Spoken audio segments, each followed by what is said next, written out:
Fine student. तो movement and revolts, इससे पहले हम लोग सोशियो रिलीजियस रिफॉर्म मूवमेंट कर चुके हैं in the form of lecture 11 and 12।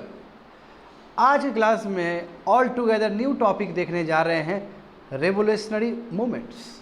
Revolutionary movements को हम लोग दो मॉड्यूल में डील करने जा रहे हैं, module number 13 and module number 14 में। तो नेक्स्ट क्लास में और भी चीज़ बताएंगे इससे रिलेटेड। तो देखो, जैसे कि सिलेबस देख सकते हो, advent of Europeans completed, era of companies completed, और जो रिवोल्ट ऑफ 1857 देख रहे हो, यहीं से एक ब्रॉडर टॉपिक होता है, that's called movement and revolts. और उसी में एक टॉपिक रिवोल्ट ऑफ 1857 भी है, रेवोल्यूशनरी मूवमेंट भी है, सोशल रिलीजियस रिफॉर्म मूवमेंट भी है, पीजेंट मूवमेंट भी है, ट्राइबल मूवमेंट भी है, लेफ्टिस्ट मूवमेंट भी है, एंड सो ऑन। समझ गए ना? चलो देखो, यहाँ पे यही चीज़ यहाँ बताए हैं हम। आगे देखो, चलो इंडियन नेशनल मूवमेंट, बात समझो, स्थिति कुछ और है। बच्चे लोग बैकग्राउंड चाहिए इसको समझने के लिए, इसको समझने के लिए बैकग्राउंड चाहिए। हालांकि ये जो भी चीज़ हम तुमको बोलने वाले हैं, समझाने वाले हैं, ये सब चीज़ पढ़ोगे जब इंडियन नेशनल मूवमेंट के बारे में तुम लोग पढ़ोगे। मैं खैर ये टॉपिक हमें कवर करना है, तो इसलिए वो आइडिया भी तुमको होना चाहिए कि हिस्ट्री में हुआ क्या है। देखो 1885 में इंडियन नेशनल कांग्रेस बना भारत में, ठीक है, वही 1885 जहाँ पे बर्मा को पूरा एनेक्स किया ब्रिटिश ने, ठीक है। उस समय जो गवर्नर जनरल थे उसका नाम था लॉर्ड डेफरिन, समझ गए, लॉर्ड डेफरिन। अब समझो स्टूडेंट कि जो शुरुआत के जो लीडर थे हमारे इंडियन नेशनल कांग्रेस के, उन लोगों को कहा जाता था मॉडरेट्स, हिंदी में कहा जाए तो नरम दल, क्योंकि वो लोग ब्रिटिश के अगेंस्ट जो विरोध करते थे संवैधानिक स्टाइल से करते थे, कॉन्स्टिट्यूशनल मीन्स से, ट्रिपल पी पे बिलीव करते थे, पिटिशन प्रेयर, बस पिटिशन लिखते थे, प्रेयर लिखते थे, बस प्रेयर करते थे कि आप हमको इतना कुछ दे दीजिए। मानना नहीं मानना पूरा सरकार के ऊपर है, तो उसको बोलते हैं मॉडरेट्स। बात समझे, मॉडरेट, जैसे गोपाल कृष्ण गोखले हो गए, दादा भाई नारोजी सब हो गए, ये सब मॉडरेट्स कैटेगरी में आते हैं। हाँ, उसी बीच में जवान लोग भी आएंगे, बीजी तिलक आएंगे, लाल लाजपत राय आएंगे, ऐसे लोग भी आएंगे जो खुश नहीं है मॉडरेट्स से, अपने ही लोग से खुश नहीं है, तो ऐसे लोग को हम लोग बोलेंगे एक्सट्रीमिस्ट। जब 1905 में पार्टीशन ऑफ बंगाल हुआ, सुनते जाओ अच्छे से क्या बोल रहे हैं, ये समझ में आएगा तभी ये लेक्चर समझ में आएगा। जब 1905 में पार्टीशन ऑफ बंगाल हुआ, उस समय गवर्नर जनरल कौन था? Lord Curzon. वही लॉर्ड कर्जन जिसने नॉर्थ वेस्ट फ्रंटियर को ठीक कर दिया था। तो लॉर्ड कर्जन ने 1905 में बंगाल को डिवाइड कर दिया, बात समझे। और तय हुआ 1911 में जब दिल्ली दरबार लगा था, तय हुआ कि अब जो भारत का जो कैपिटल होगा वो कलकत्ता नहीं होगा, वो दिल्ली होगा, और जो सुप्रीम कोर्ट है कलकत्ता में वो ट्रांसफ़र होगा दिल्ली की तरफ, और अभी भी ऐसा ही है। ये 1911 में हुआ था जब दिल्ली दरबार लगा था तब। अब समझो स्टूडेंट, तो उस समय जो यंग लोग सब है, जो जवान लोग सब है, जो इस आशा में है कि कुछ मॉडरेट्स कुछ करेगा, कुछ एक्सट्रीमिस्ट करेगा, तो ये लोग से खुश नहीं है ये लोग। अब उसके बाद देखो 1905 में पार्टीशन ऑफ बंगाल हुआ। जब पार्टीशन ऑफ बंगाल हुआ तो स्वदेशी मूवमेंट चला 1906 में। स्वदेशी मूवमेंट मतलब कि कोई भी हम गुड्स जो है ब्रिटिश से बना हुआ वो नहीं खरीदेंगे, जाओ बॉयकॉट, फुल बॉयकॉट। जो दारू दुकान सब है उसको, लिक्विड दुकान सब पिकेटिंग कर रहा है, घेर रहा है महिला सब। तो स्वदेशी मूवमेंट है, यहाँ पे जो होगा स्वदेशी सामान बिकेगा, स्वदेशी कॉलेज होगा, स्वदेशी लॉ होगा, इस तरह का थॉट प्रोसेस। और ये गांधी जी आने से बहुत पहले ही हो रहा है भारत में, बात समझे। हाँ, तो उस समय जो मॉडरेट्स और एक्सट्रीमिस्ट का तुमको आइडियोलॉजी में डिफरेंसेस नजर आएगा। एक्सट्रीमिस्ट चाहता था कि ये सही टाइम है, ये मूवमेंट को बंगाल से बाहर कर दिया जाए, पूरा इंडिया में फैला दिया जाए मूवमेंट को, क्योंकि बंगाल में बहुत हाईली सक्सेसफुल मूवमेंट था स्वदेशी मूवमेंट। तो वहीं पे क्या हुआ कि मॉडरेट्स और एक्सट्रीमिस्ट के बीच में स्प्लिट हो गया, विचारधारा ही नहीं मिला। और 1907 में, ठीक है, दोनों के बीच में स्प्लिट हो गया, मॉडरेट्स अलग चले गए और ये एक्सट्रीमिस्ट अलग चले गए। और फिर बाद में इसी को बोलते हैं सूरत स्प्लिट, लेकिन सूरत इंडियन नेशनल कांग्रेस का जब कॉन्फ्रेंस हुआ था उसमें स्प्लिट कर गए दोनों। फिर बाद में जाके फिर दोनों का बीच में समझौता हुआ 1917 में हुआ है, बहुत बाद में हुआ है। इस बीच में क्या होगा? इस बीच में सब लोग हताश होकर बैठे रहेंगे। क्यों? जब संगठन एक साथ होकर लड़े तो ज़्यादा इफेक्टिव होगा ना, जब टूट जाएगा तो कैसे ब्रिटिश से लड़ोगे? अब ब्रिटिश जानते हो हमेशा क्या रहेगा उसका, divide and rule policy. Indian national Congress को भी नहीं छोड़ा ब्रिटिश ने। और जैसे ही मॉडरेट अलग हुआ तो एक्सट्रीमिस्ट को मार मार के शांत कर दिया गया, वही सेडिशन लॉ सब लगा के। तो ऐसे स्थिति में भारत का कौन नेतृत्व करेगा? तो वो एक्सट्रीमिस्ट ये करेगा, ये लोग सब करेंगे, रेवोल्यूशनरी लोग सब करेंगे, क्योंकि ये लोग ना ही मॉडरेट से खुश है ना ही एक्सट्रीमिस्ट से खुश है। बैठ के देख रहे थे क्या करेगा ये लोग, पता चला कुछ नहीं हुआ। तो देखोगे इन लोग का जो एक्टिव पार्टीशन तुम लोग देखोगे तो 1905 के बाद ही दिखेगा। Revolutionary elements. और जब सेकेंड फेज होगा 1920s के बाद तो उसमें खुद स्वयं भगत सिंह भी इन्वॉल्व रहेंगे। और अभी जो है तो अभी शुरुआत के लीडर सब है जो कि एक रास्ता दिखाना चाह रहे हैं, समझे, क्योंकि वो लोग हताश हो गए हैं। अब ये लोग खुश नहीं है मॉडरेट से भी, ये लोग खुश नहीं है एक्सट्रीमिस्ट से भी, कि बहुत इंतजार किए कुछ मिला नहीं कंट्री को। बात समझ में आ रहा है? तो अब देखो यहाँ पे समझो, बिपिन चंद्र जो कि बहुत बड़ा हिस्टोरियन है ना, मैं हमेशा कहता हूँ बिपिन चंद्र किताब पढ़ लिया करो। तो बिपिन चंद्र क्या कहते हैं कि ये जो रिवोल्यूशनरी एक्टिविटीज़ है ये एक तरह से रिवोल्यूशनरी टेररिज्म है। हालांकि ये शब्द के ऊपर बहुत डिबेट हुआ है भारत में कि आप कैसे भगत सिंह को रेवोल्यूशनरी टेररिस्ट कह सकते, टेररिस्ट वर्ड कैसे बोल सकते, वो तो फ्रीडम फाइटर है भारत के। तो बाद में एनसीईआरटी से ये टेररिस्ट वर्ड हटाया गया। बात समझो, बहुत ह्यू एंड क्राई मच गया था दिल्ली सब में कि कैसे भगत सिंह को तुम रेवोल्यूशनरी टेररिस्ट बोल रहे हो। हालांकि ये शब्द पहले से ही चल के आ रहा था, बिपिन चंद्र ने भी ये चीज़ लिख दिया था एनसीईआरटी में। इसके वजह से बहुत डिबेट हो गया। नो, टेररिस्ट वर्ड मत बोलो, रिवोल्यूशनरी एक्टिविस्ट बोलो इन लोग को। हाँ, इन लोग को फ्रीडम फाइटर बोलो। तो भले ये शब्द टेररिज्म का यहाँ आएगा, मगर टेररिज्म का मतलब वो नहीं है कि जो अभी समझते हो। तो बिपिन चंद्र ने कहा कि रिवोल्यूशनरी जो एक्टिविटीज़ था एक तरह से रिवोल्यूशनरी टेररिज्म है, और यहाँ पे aggressive form of freedom struggle चल रहा है। नो, पिटिशन से कुछ नहीं काम चलने वाला है, चाहिए देश आज़ाद, चाहिए तो चाहिए, किसी तरह लेकर रहेंगे, इस तरह का थॉट प्रोसेस। और इसमें जो है सब यूथ है, एनर्जेटिक यूथ सब जुड़े हुए हैं। बात समझे? और सभी लोग अगेंस्ट है, केवल अगेंस्ट कॉलोनियल रूल के अगेंस्ट नहीं है, केवल एक्सप्लॉयटेशन को लेकर नहीं है, केवल इनजस्टिस को लेकर नहीं है। एट द सेम टाइम जो मॉडरेट्स थे, जो एक्सट्रीमिस्ट थे, जिसको रास्ता दिखाना चाहिए था देश के लिए, वो भी रास्ता नहीं दिखा पाए। इसलिए भी ये जो यूथ लोग हैं हताश है। लेकिन इंडिया में जो भी चीज़ था सभी चीज़ से हताश थे। एक तो ब्रिटिश से तो हताश रहेंगे ही रहेंगे कि ब्रिटिश ने दुनिया भर का लॉ लाया, ये दुनिया का शोषण कर रहा है, हमारा हैंडीक्राफ्ट इंडस्ट्री बर्बाद कर दिया, सब पूरा बर्बाद कर दिया। एट द सेम टाइम जो देश को नेतृत्व कर रहे हैं एक्सट्रीमिस्ट मॉडरेट्स, इससे भी खुश नहीं थे ये लोग। तो क्या करेंगे? लीड लेंगे। दो फेज में पढ़ सकते हो इस चीज़ को, फेज 1 एंड फेज 2। तो देखो बच्चे लोग टाइम देखो, इसलिए टाइम रिलेटेड है। देख रहे हो ना, सूरत स्प्लिट हुआ तब जाके एक्टिव हुआ है, और 1917 में फिर पुनः पैक्ट हो जाएगा, फिर दोनों साथ हो जाएगा, फिर खत्म हो जाएगा ये। फिर 1920 में सीडीएम आएगा, सिविल डिसोबीडियंस मूवमेंट आएगा, वो खत्म हो जाएगा, फिर ये एक्टिव हो जाएगा। तो कहने का मतलब क्या कि जहाँ जहाँ तुमको पॉलिटिकल वैक्यूम नजर आएगा इंडियन नेशनल मूवमेंट में, वहाँ वहाँ वो एक्टिव होते चले जाएंगे, ताकि एक फिलअप किया जाए गैप को। समझ पा रहे हो ना? क्योंकि हर समय आज़ादी का बिगुल हर समय ही बजना चाहिए।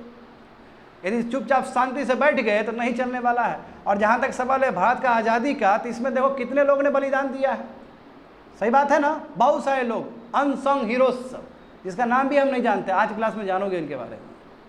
बात समझे? देखो, तो फेज 1 में आज का जो पूरा लेक्चर होगा वो फेज 1 से ही रिलेटेड होगा, और कल के क्लास में हम लोग फेज 2 से रिलेटेड देखने जा रहे हैं नेक्स्ट क्लास में। देखो यहाँ पे समझो, जब स्वदेशी मूवमेंट खत्म हो गया, जब बॉयकॉट मूवमेंट खत्म हो गया, तो क्या लगेगा? हाथ में कुछ नहीं आएगा, क्योंकि वहाँ से पता चल गया कि मॉडरेट्स और एक्सट्रीमिस्ट दोनों अलग हो गए हैं।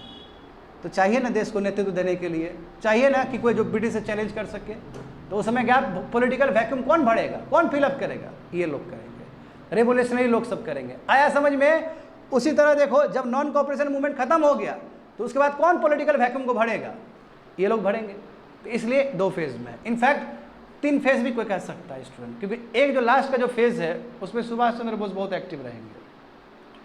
तो कई लोग कहे कि रेवोल्यूशनरी जो राइज ऑफ रेवोल्यूशनरी उसको 3 फेज में भी डिवाइड किया जा सकता है।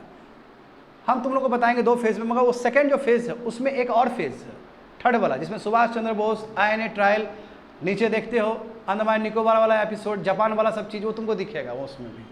एनीवे, समझ में आ गया ना ये चीज़? आगे देखो, सवाल ये है, आखिर इस तरह का जो रेवोल्यूशनरी एक्टिविटीज़ हो रहा है 1907 के बाद ही क्यों इतना पनपा है भारत में?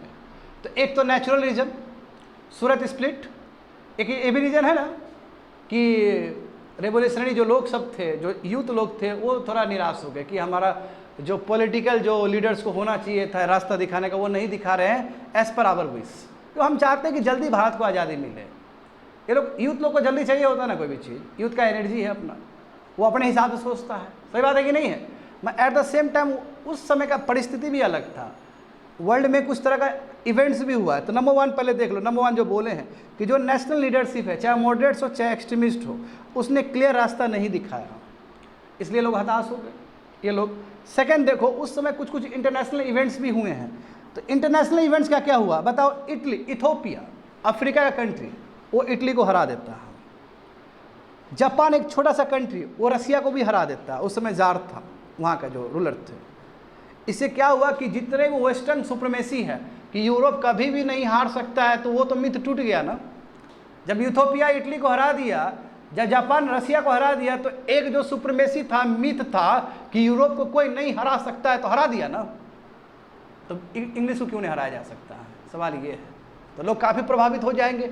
अब बच्चे लोग जानते हो कि रशियन रेवोल्यूशन हुआ है 1917 में, बोल्शेविक मेंशेविक रेवोल्यूशन जानते हो तुम लोग। जार को उखाड़ कर फेंक दिया ना, लेनिन ने रूल किया ना। लेनिन के बाद फिर स्टालिन आए ना। जब लेनिन आएगा वहाँ पे स्टालिन होगा, तो वो विचारधारा इंडिया में पनपेगा ना।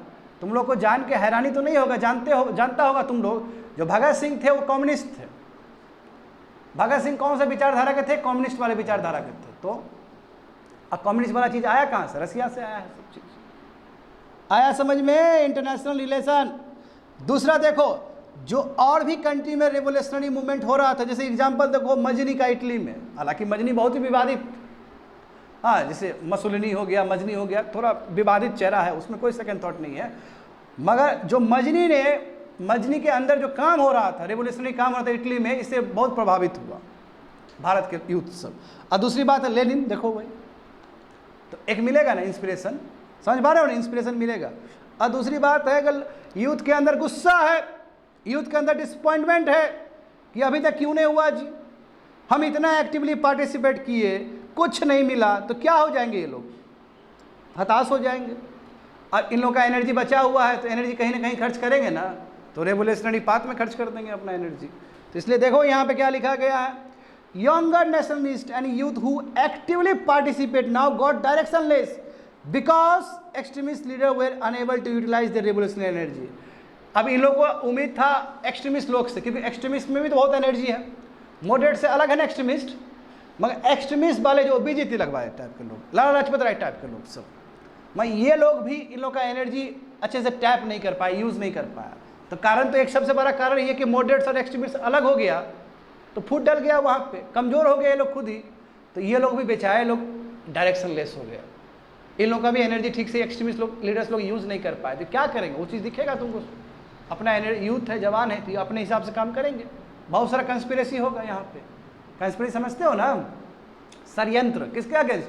ब्रिटिश के अगेंस्ट। मैं ये सभी जो षड्यंत्र होगा बहुत ही अनऑर्गेनाइज तरीके से होगा, इतना अनऑर्गेनाइज तरीके से कि ब्रिटिश पकड़ लेगा सबको।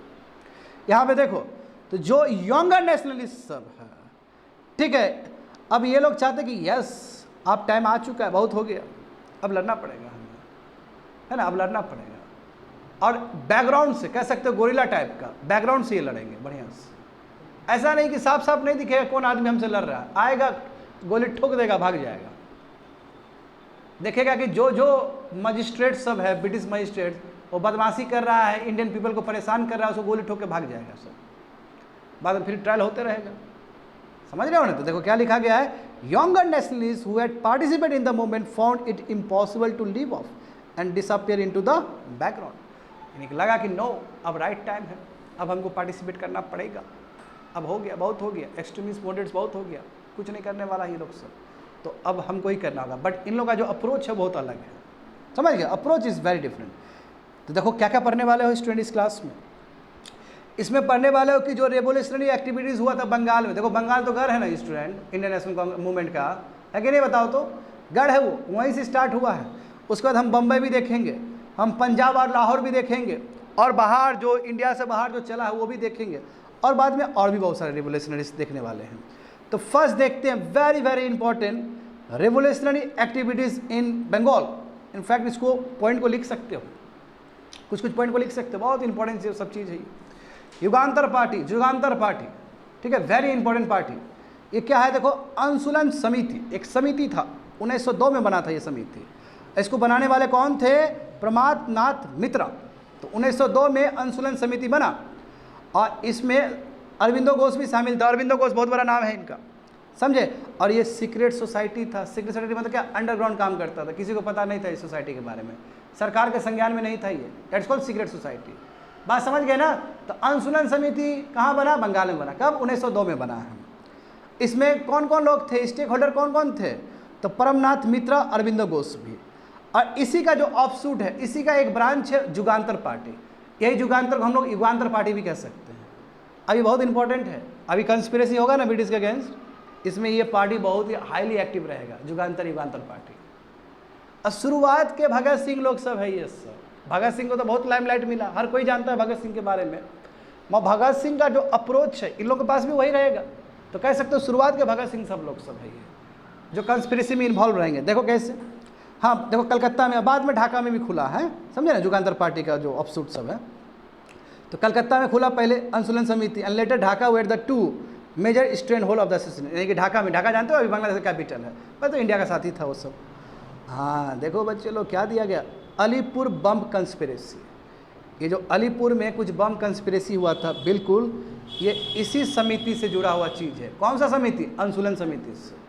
बात समझे, पूछता है सिविल सर्विस में कि अलीपुर बम कंस्पिरेसी किस समिति से या किस पार्टी से जुड़ा हुआ है। तो समिति का बात आएगा तो अनुशूलन समिति कहोगे, यदि पार्टी का बात आएगा तो युगांतर या जुगांतर पार्टी कहोगे। तो अलीपुर कंस्पिरेसी क्या था ये? तो देखो बच्चे लोग सेकंड पेज और थर्ड पेज, इसके बाद जाओ तो अनुशूलन समिति 1902, अलीपुर कंस्पिरेसी 1908 और अलीपुर बम ट्रायल 1909 लिखा गया है ना। नेक्स्ट पेज में देख रहे हो, पेज मिला ये चीज़। हाँ देखो अच्छे से देखो, पहले ये समझते हैं फिर जाएंगे हम लोग बैक जाएंगे, पहले इसको समझो। अलीपुर कंस्पिरेसी में हुआ क्या था? देखो इस कंस्पिरेसी में बाबू, ये कंस्पिरेसी 1908 में हुआ था। उसमें 2 यूथ हमारे इन्वॉल्व थे। खुदीराम बोस, जान रहे हो ना खुदीराम बोस को? हाँ मैक्सिमम लोग जानता है खुदीराम बोस को। खुदीराम बोस और प्रफुल्ला चक्की, दोनों को भेजा गया, इनको दोनों को रिक्रूट किया गया और दोनों को भेजा गया कि जाओ मुजफ्फरपुर का जो मजिस्ट्रेट है जिसका नाम D.H. किंग्सफोर्ड है, उसको मार के आओ।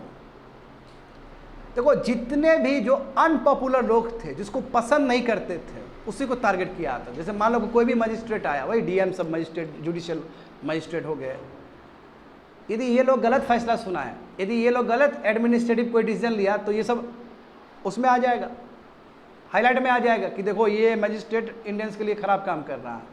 तो ये लोग ऐसे ही लोग को टारगेट करते थे। आ रहा समझ में? गया दोनों मारने के लिए। मत देखो दुर्भाग्य से क्या हुआ कि मजिस्ट्रेट नहीं मारा उसके गोली से, और जो ब्रिटिश लेडीज थी, 2 ब्रिटिश लेडी, वो मर गई। तो कई बार इसका मतलब क्या, ऑर्गेनाइज नहीं था ये अच्छे से।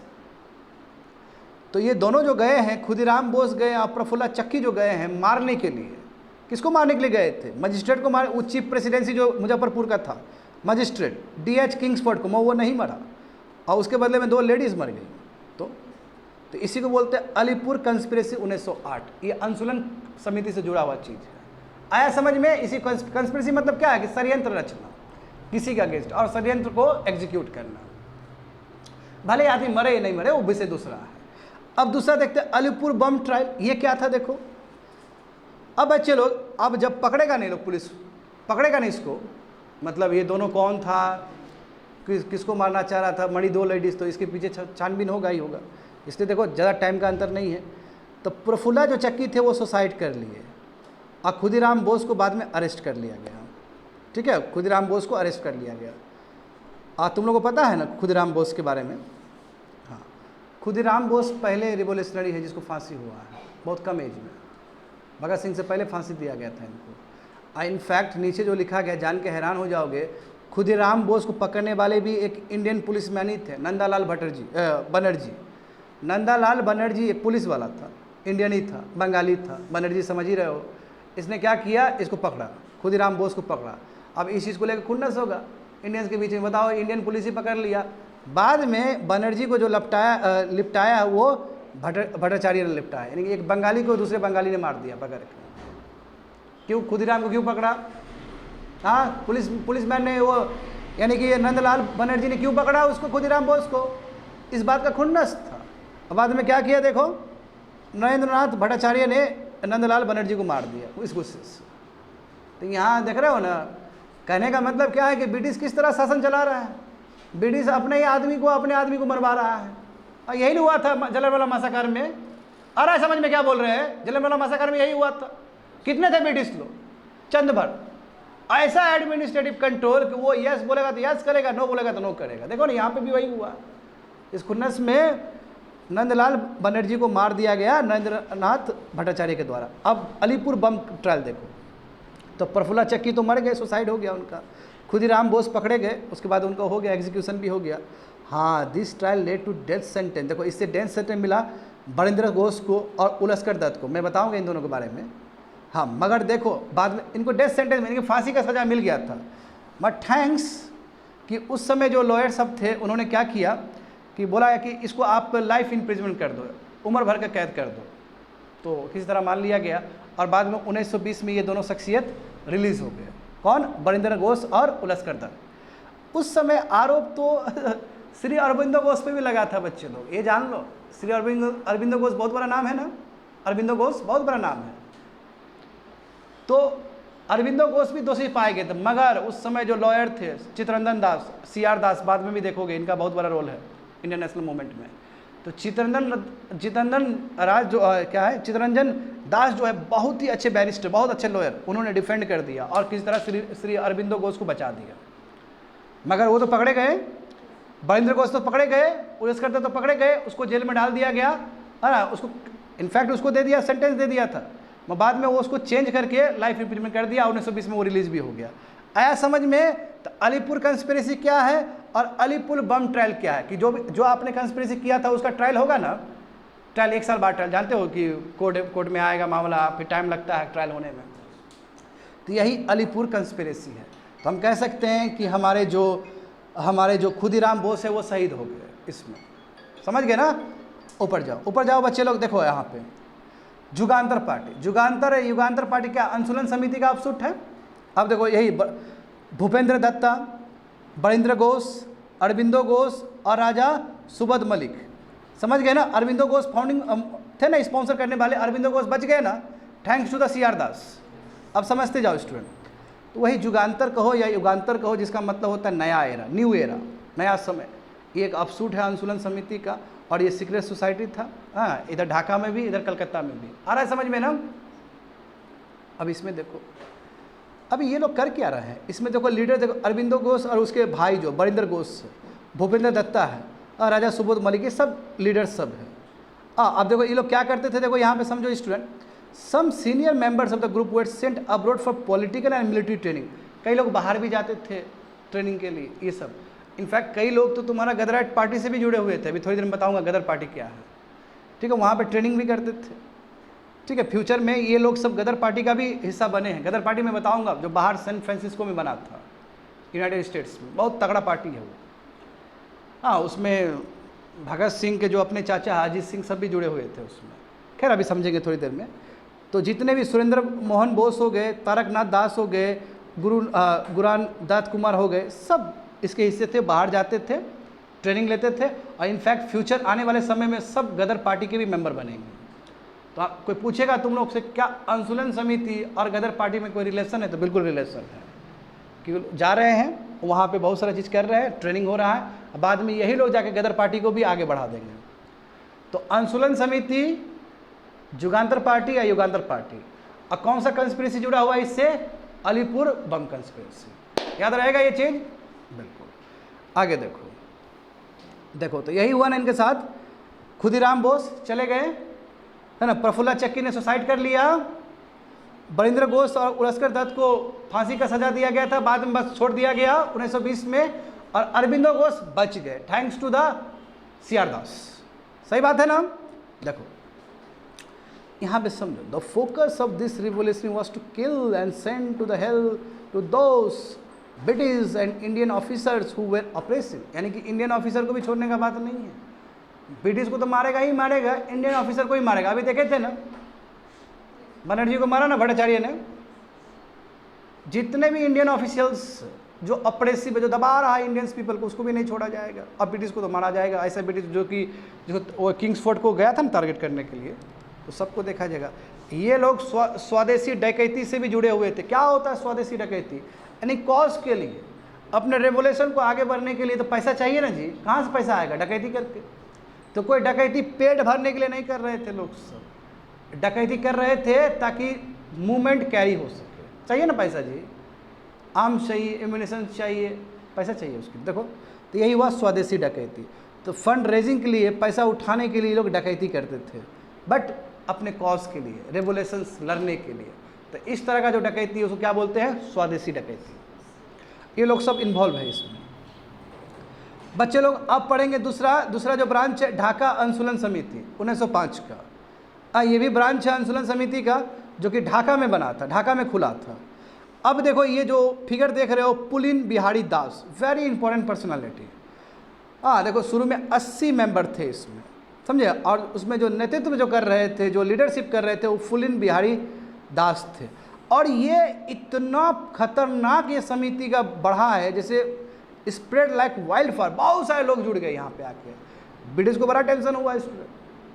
होता है ना कि जब इतना आदमी जुड़ जाए तो ऐसा ब्रिटिश का अगेंस्ट ही तो होगा ही है। ये भी 12 डकैती में इन्वॉल्व थे। तो कोई पूछेगा कि 12 डकैती में कौन सा ऑर्गेनाइजेशन इन्वॉल्व है, तो क्या बोलोगे? ढाका अनुशीलन समिति। कब की बात है? 1905 की बात है। वो कब की बात है? 1902। अभी देखो 1902 में अभी पार्टीशन ऑफ बंगाल नहीं हुआ। कहने का मतलब पार्टीशन ऑफ बंगाल के बाद हमको रिवोल्यूशनरी बड़ा दिखता है, उससे पहले ही कार्य शुरू है। 12 डकैती क्या है? तो 12 देखो जगह का नाम है, समझे। अब यहाँ पे हुआ क्या था देखो। तो 12 डकैती बंगाल में ऑर्गेनाइज जो किए थे यही पुलिन बिहारी दास के ग्रुप थे, यही 80 मेंबर सब लोग सब थे। ये डकैती जो हुआ है दिन दहाड़े हुआ है, ब्रॉड लाइट में हुआ है, दिन दहाड़े डकैती हुआ है। डकैती आमतौर पर रात को होता है ना, अंधेरे में होता था कि कोई अपोज ना कर सके।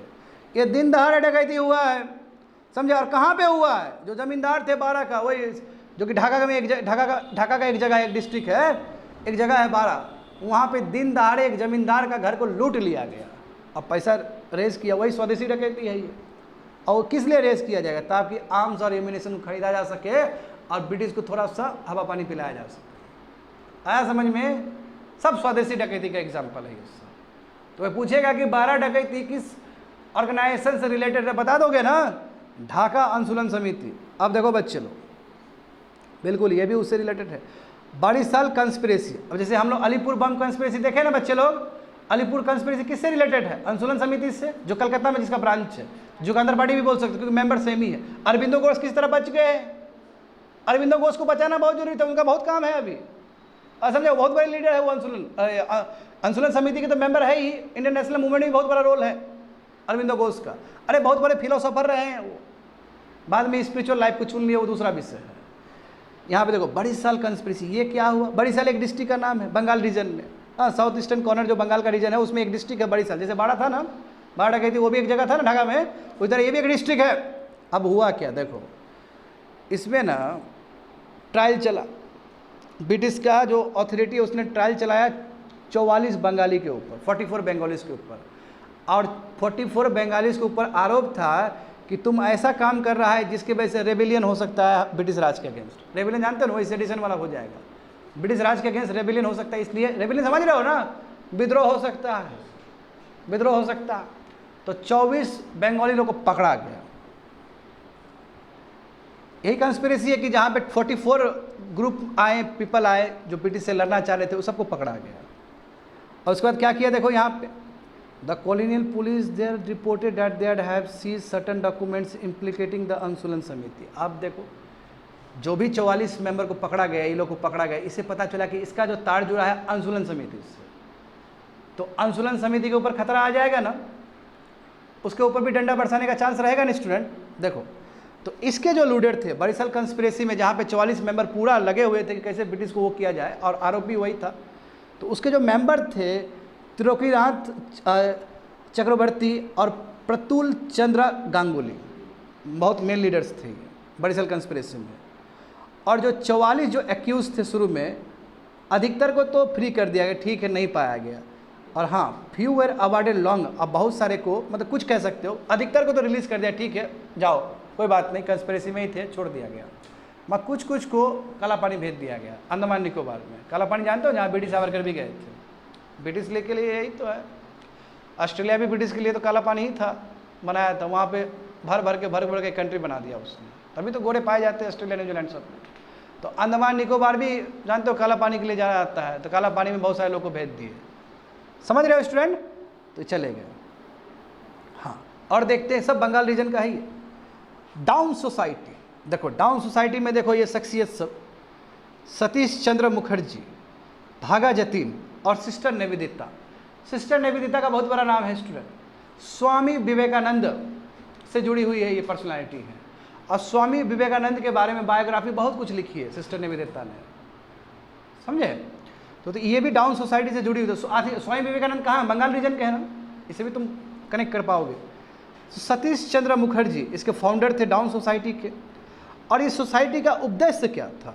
उद्देश्य ये था कि विद्यार्थी को अट्रैक्ट करो, विद्यार्थी को, है ना, draw the attention of student to need of the country, to love mother land, अपने लैंड को एकदम मदर की तरह ट्रीट करो, प्यार करो उससे, मॉरल कैरेक्टर डेवलप करो। ये सब डाउन सोसाइटी का उपदेश था। और हाँ, यूथ को मोबिलाइज करना, क्योंकि यूथ के पास एनर्जी है, जिस जगह पे यूथ जुड़ गया तो काम पूरा हो ही जाएगा। तो यूथ को मोबिलाइज करना, और किस चीज़ के लिए? जो पार्टीशन ऑफ बंगाल हो चुका है ना। देखो तो पीरियड ये 1902 से लेकर 1906 है ना, तो 1905 में हो गया था ना पार्टीशन ऑफ बंगाल। तो यूथ सबको इकट्ठा करो, लड़ो कॉज के लिए, काहे पार्टीशन ऑफ बंगाल हुआ है। इसमें जो इंपॉर्टेंट मेंबर थे तो देख ही लिए हो तुम लोग। आगे देखो, तो yes we have completed revolutionary activity, first phase है ये। तुम लोग कहोगे सर बंगाल में इतना ही था क्या? नो, आगे भी आएगा, डोंट वरी। ये पहला फेज है। पहला फेज क्या देखे? स्पेशली स्वदेशी मूवमेंट के बाद, स्वदेशी मूवमेंट खत्म हो गया, पार्टीशन ऑफ बंगाल मूवमेंट खत्म हो गया, एक पॉलिटिकल जो वैक्यूम बन गया, तो उस समय रेवोल्यूशनरी एक्टिविटीज़ क्या क्या हुआ बंगाल रीजन में। अब जो पढ़ेंगे हम लोग बम्बई रीजन का, तो देखो बम्बई रीजन, हाँ इसमें समझो ये बहुत पहले का घटना है। ये तुम लोग आने वाले समय में भी पीजन मूवमेंट्स और ट्राइबल मूवमेंट्स में ही पढ़ोगे। रामोसी अपराइजिंग, रामोसी अपराइजिंग देखो 1879 की बात है, ये बहुत पहले की बात। इसमें जोड़ दिया गया क्योंकि कहीं ना कहीं ये स्टार्टिंग पॉइंट है ये सब चीज़ का, ये रिवोल्यूशनरी एक्टिविटी का स्टार्टिंग पॉइंट है, इसलिए इस रामोसी अपराइजिंग में बहुत इंपॉर्टेंट है। तो ये है क्या, देखो समझो। वासुदेव बलवंत फाड़के, ठीक है, ये इंडियन रेवोल्यूशनरी थे। इनफैक्ट इनको ही श्रेय जाता है कि इस तरह का चीज़ तैयार करना, रेवोल्यूशनरी वाला थॉट प्रोसेस यही लेके आए थे इनफैक्ट, इसलिए इनको टाइटल दिया था, कह सकते हो the father of the armed struggle for Indian independence. यानी कि हाथ में हथियार उठाना और ब्रिटिश के अगेंस्ट ये किसी ने किया है सबसे पहले, तो ये वासुदेव बलवंत फाड़के ही है। यानी कह सकते हो कि शुरुआत में जो करने वाला आदमी जो था वो महाराष्ट्र मुंबई से था। क्योंकि जितना भी अभी देखे बंगाल रीजन में हम देख रहे हो ना, 1900 के बाद ना था जी, वो पार्टीशन ऑफ बंगाल के आसपास था। बट ये देखो ना 1879 का घटना है। और रामोसी अपराइजिंग बिल्कुल ट्राइबल का ही है, मगर एक कहीं ना कहीं आप सिखा रहे हो ना कहीं इंस्पिरेशन दिया जा रहा है यूथ लोग को भी। देखो अब देखो जो उस समय फार्मर का स्थिति था उस रीजन में, तो उससे ये मूव्ड हो गए कि यस गलत हो रहा है फार्मर के साथ, ब्रिटिश गलत कर रहा है, इसलिए स्वराज बोले थे कि स्वराज चाहिए, यदि हमको सोल्यूशन चाहिए, ब्रिटिश से निजात चाहिए, फार्मर का जो दुख है उससे हमको सोल्यूशन चाहिए, तो हमें स्वराज चाहिए। स्वराज का मतलब आज़ादी। ये अलग बात है कि उस समय स्वराज का डेफिनेशन ठीक से तय नहीं हुआ था। स्वराज का जो डेफिनेशन तय होगा बढ़िया से, वो पूर्ण स्वराज में होगा, लाहौर सेशन, जहाँ पे स्वयं सरदार वल्लभ भाई पटेल बैठे रहेंगे उस सेशन में, समझे? कराची सेशन या लाहौर, हाँ Karachi session, sorry Karachi session में हुआ था पूर्ण स्वराज का। पूर्ण स्वराज मतलब कंप्लीट आज़ादी। तो अभी तो लोग कंफ्यूज थे कि स्वराज का मतलब क्या, स्वराज का मतलब ब्रिटिश ऊपर और इंडियन नीचे, ये है क्या? तो कंफ्यूजन था। मगर जो भी हो, स्वराज का मतलब इंडिपेंडेंस, ये बात समझो। और डेफिनेशन बाद में बदलते गया है, जब इंडियन नेशनल मूवमेंट पढ़ेंगे तो समझेंगे इस चीज़ को। आगे देखो क्या हुआ। इस कम्युनिटी के हेल्प से कोलिस, बिल्स, डैंगर्स, ये सब कम्युनिटी है महाराष्ट्र का।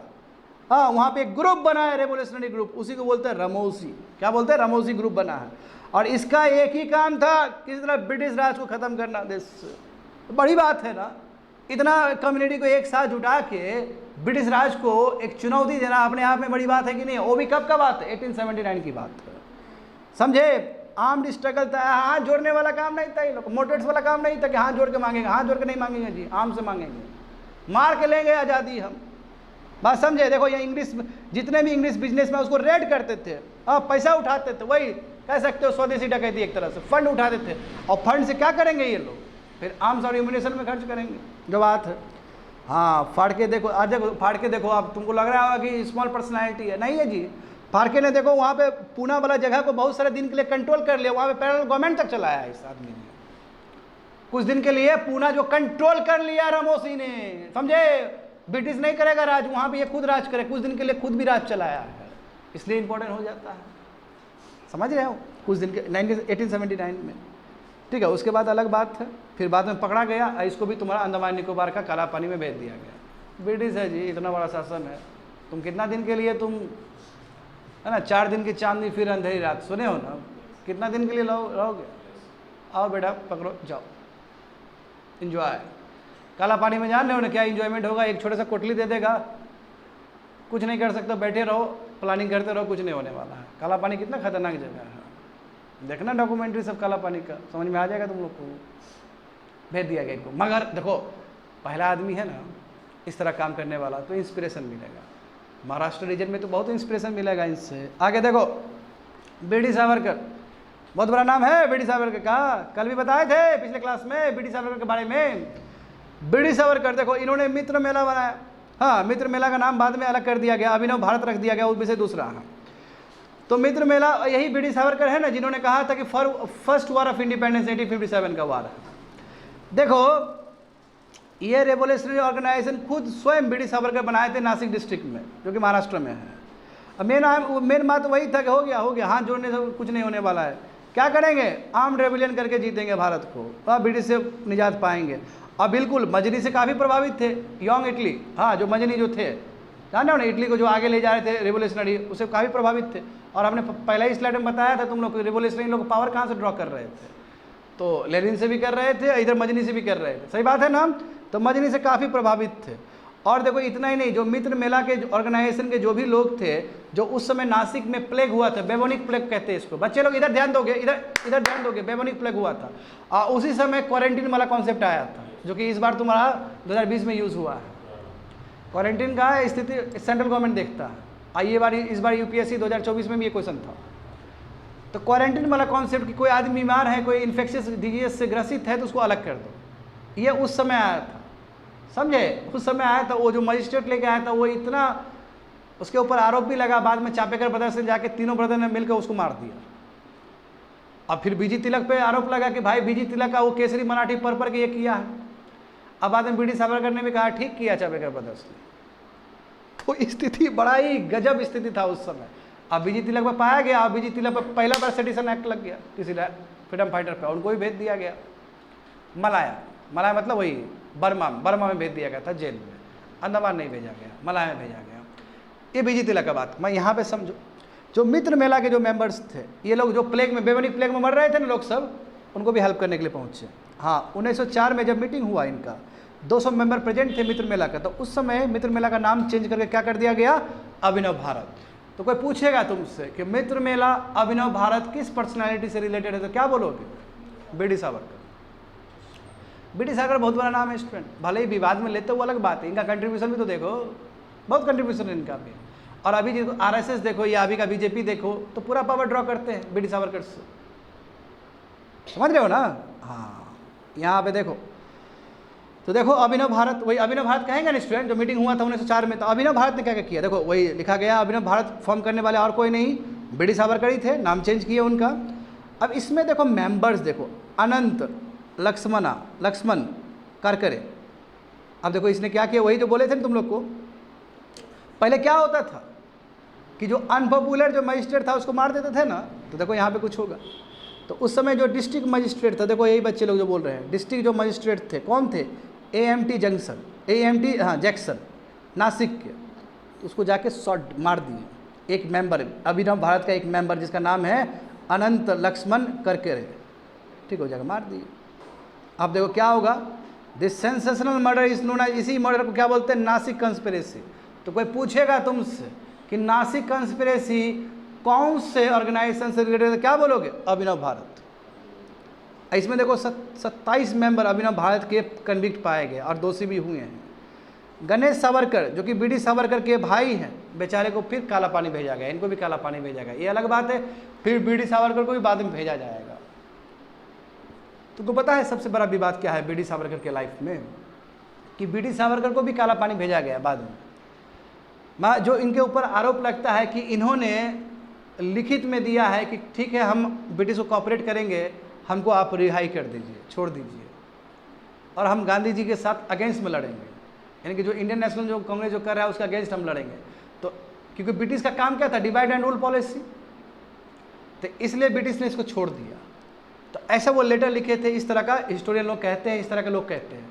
तो यदि तो ये छवि बहुत खराब हो जाएगा ना किसी भी लीडर के लिए, कि वो ब्रिटिश को हेल्प करने के लिए ब्रिटिश को बोला कि हम आपको हेल्प कर देंगे, इसलिए हमको काला पानी से छुड़वा दीजिए। यदि ये किसी भी लीडर, बीडी सावरकर जैसे लीडर के ऊपर ये थप्पा लग गया तो उनका जो स्टेचर है वो घट जाएगा अपने आप ऑटोमेटिकली। ये चीज़ का हमेशा बीजेपी विरोध करता है कि नहीं, कभी भी बीडी सावरकर ने ब्रिटिश को ये नहीं बोला था, ब्रिटिश ने अपने आप छोड़ा है। बात समझे? तो बीडी सावरकर के ऊपर जो कंट्रोवर्सी है वही मैं कंट्रोवर्सी बता रहा हूँ कि इनके ऊपर कंट्रोवर्सी यही है कि ये झुक गए थे ब्रिटिश राज के नीचे, और ब्रिटिश राज ने इसको फिर काला पानी से हटा के फिर बोला कि चलो आ जाओ तुम सीन पे, इंडियन नेशनल मूवमेंट जो हो रहा है आ जाओ और हमारे लिए काम करना। ये आरोप लगता है एक्चुअली इन पे, समझे?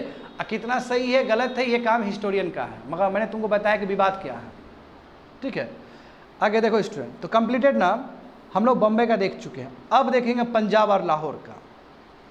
तो एक एक कंस्पिरेसी आपको याद होना चाहिए कि कौन सा कंस्पिरेसी किस ऑर्गेनाइजेशन से जुड़ा हुआ है। अब यहाँ पे देखते हैं हम लोग दिल्ली लाहौर कंस्पिरेसी, पंजाब और लाहौर वाला एरिया में हो रहा होगा ये सभी चीज़। तो देखो बच्चे लोग, उस समय का जो वॉइस रॉय थे, ये 1912 का बात है ना। अच्छा बच्चे लोग देखो यहाँ पे समझो, 1905 में पार्टीशन ऑफ बंगाल हुआ और 1911 में डिक्लेयर हुआ कि कलकत्ता अब कैपिटल नहीं रहेगा ब्रिटिश राज का, दिल्ली कैपिटल बनेगा।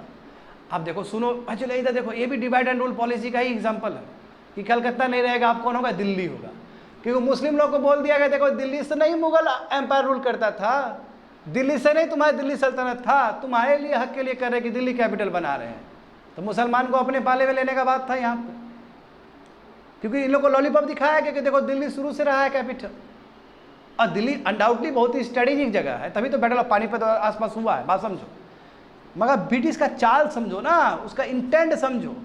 तो जब दिल्ली कैपिटल शिफ्ट किया जा रहा है, इस चीज़ को लेकर भी गुस्सा होगा ना लोगों में।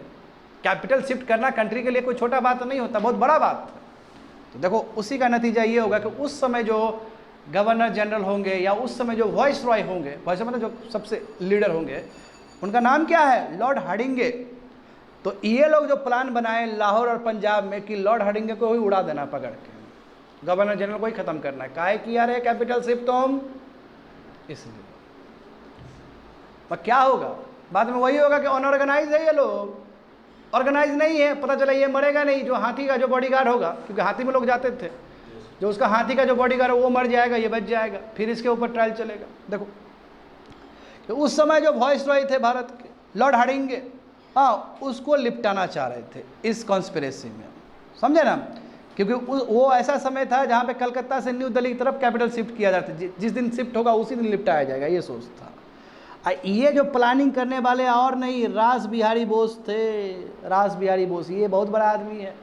रास बिहारी बोस को ना एक्सपर्टीज़ है कि कैसे बम बनाया जाए, बम बनाने में बहुत तगड़ा आदमी है। देखो तो घर का ही बना हुआ, देखो होममेड बम, समझे ना, बम बनाए। अब हॉर्स राइड का जो सेरेमोनियल प्रोसेसन है, जो जा रहा है, हाथी उती दुनिया भर का चीज़ जा रहा है ना, उसके ऊपर फेंक दिया। चांदनी चौक पे हुआ था, दिल्ली में जानते हो चांदनी चौक, वहाँ पे सीरियल प्रोसेसन हो रहा था, लोग जा रहे थे, सब ऊँट बोले, हाथी उती जा रहा था, दुनिया भर का चीज़ होता ना सीरियल कि आप कैपिटल शिफ्ट हो रहा है।